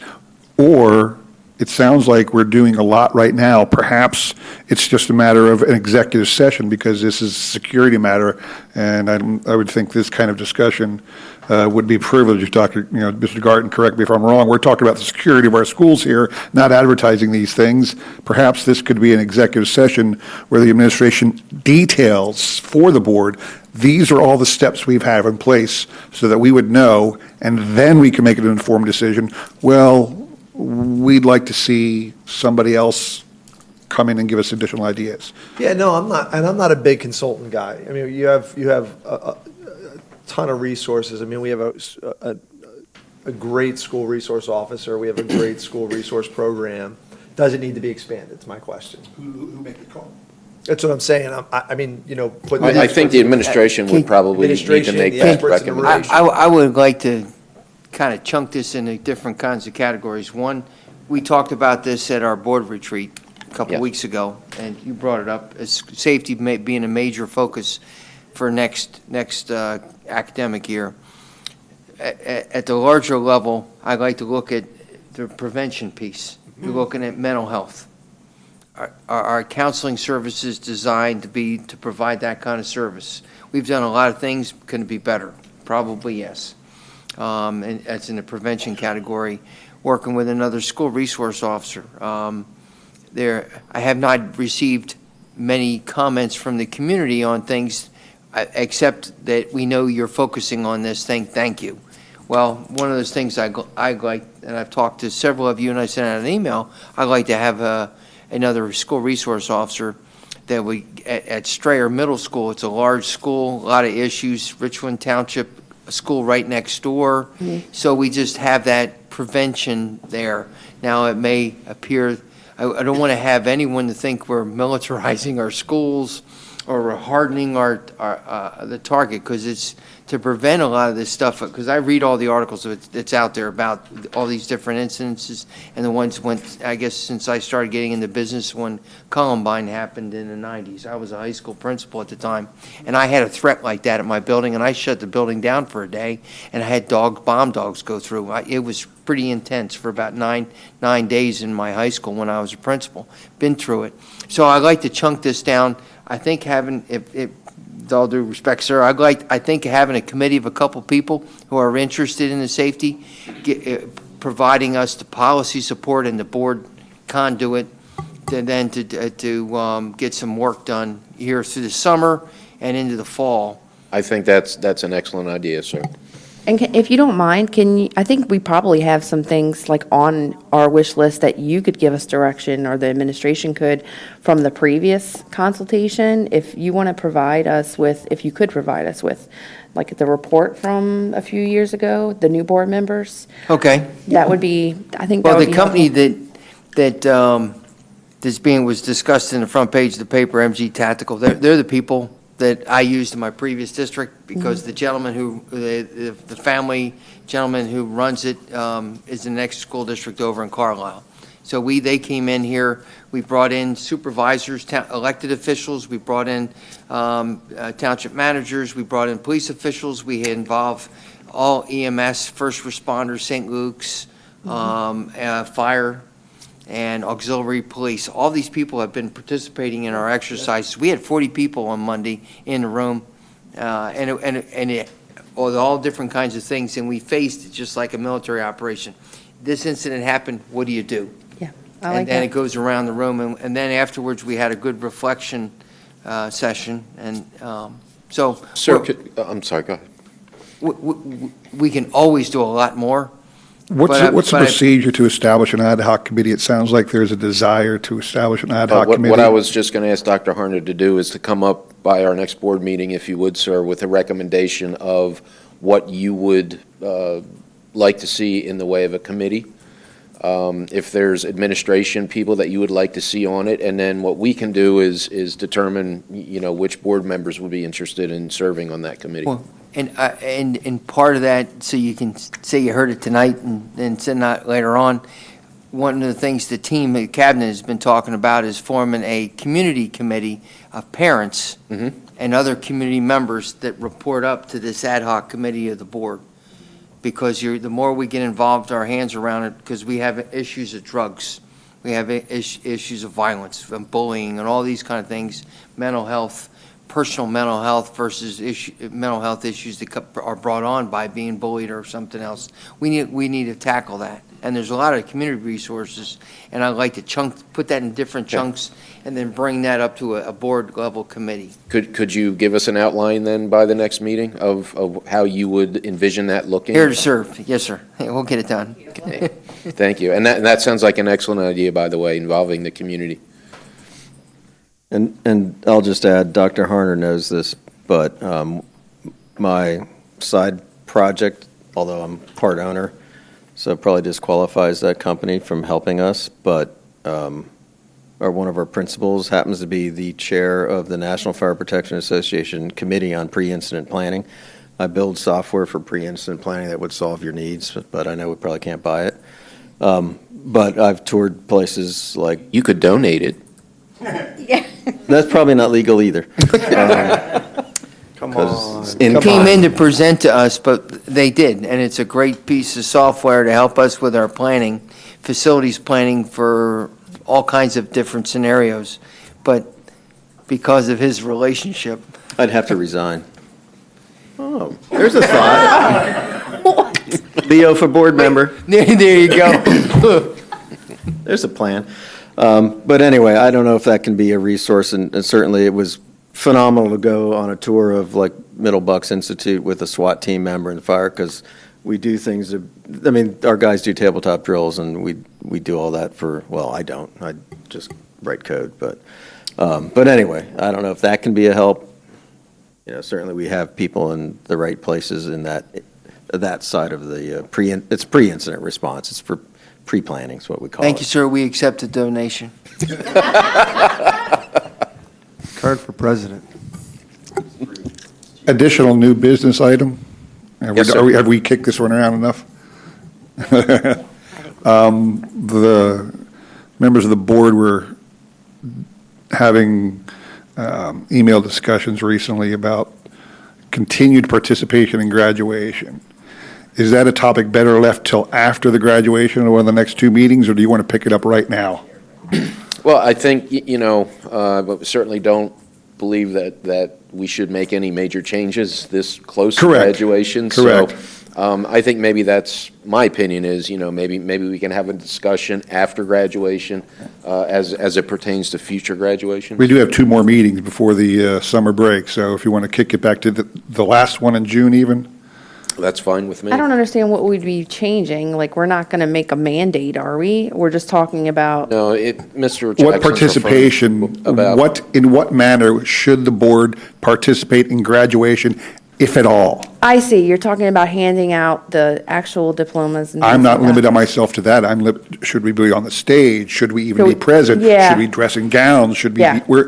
all of that? I gotcha. Yeah, maybe after graduation. Well, I get to hand a diploma to my daughter, don't I? You'll let me do that? Okay. In 2 weeks? And Leo, I've known you a long time, and you're one of my favorite kids. I'd be happy to hand yours too. After you voted against him? After you voted against him? You think he's going to? Reluctantly. Leo knows how much not cool. Leo knows how impressed I am by him. He knows. Yeah, you should enjoy your college time. I'll talk to you after this, but you trust me, we did you a favor. But yeah, let's have that discussion. I'm just saying, it's a lot of responsibility. You should enjoy you're young. You should enjoy your time. I wasn't saying it like that, guys. Jeez.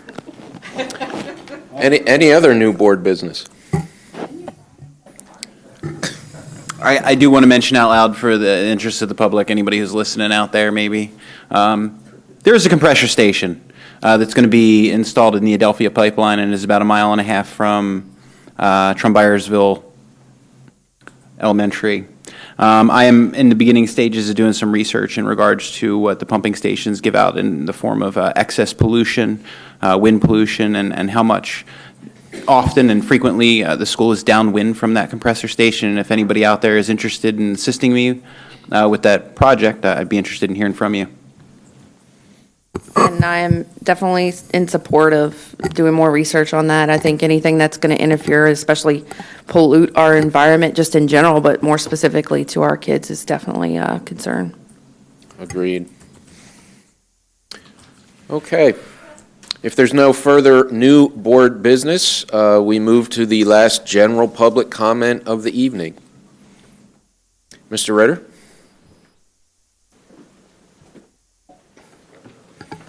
We have one of the Richland Township supervisors with us tonight. That it would be Mr. Ritter. Hi, I'm Tim Ritter from Richland Township. I'm here tonight as a parent. But before I get into that, I do want to say I appreciate all of you. You make the work that I see as a township supervisor look easy. I don't want to scare the new guy. It's rewarding, too. My question is for Mrs. Weed specifically, as you're chairman of the policy. Mr. Ritter, I'm going to stop you right there if you don't mind. That's okay. Our policy permits. We address the board. You would address me. Okay. Not to address board members directly. I'm sorry. I know I'm standing on the rules here, but we're trying to make the public comment thing more in line with our rules. So. Okay, absolutely. I apologize. That's quite all right. It's a policy question. We have, I did some digging through our policy. We have a weapon policy, drug policy, bullying policy. My question is, do we have an omnibus discipline policy so that we would have like a defensible foundation for,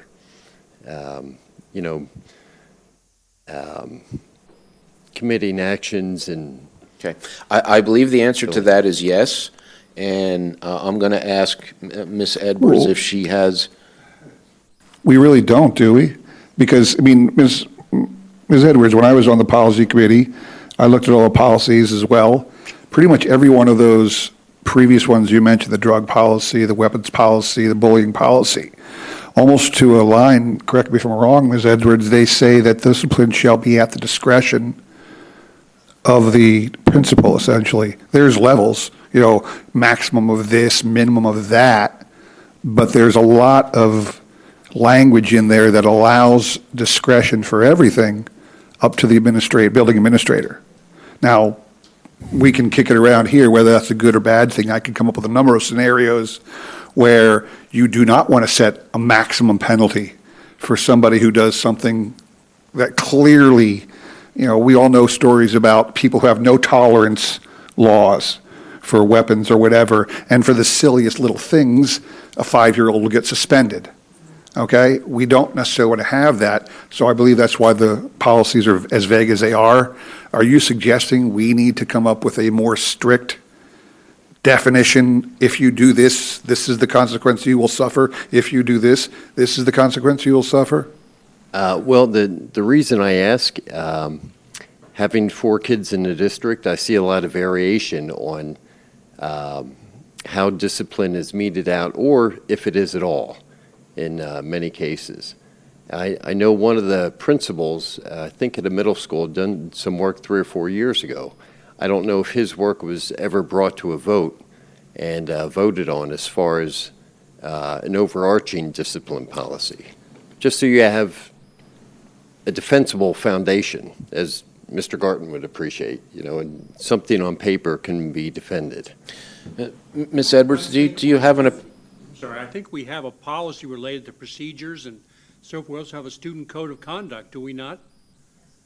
As far as weapons, there's a statutory section on weapons that's pretty clear about consequences if you bring a weapon to school. So I think we need to share with Mr. Ritter where our current policies are to make sure that he understands what we do and don't have. If it needs improvement, then I think it's appropriate for the policy committee to take a look.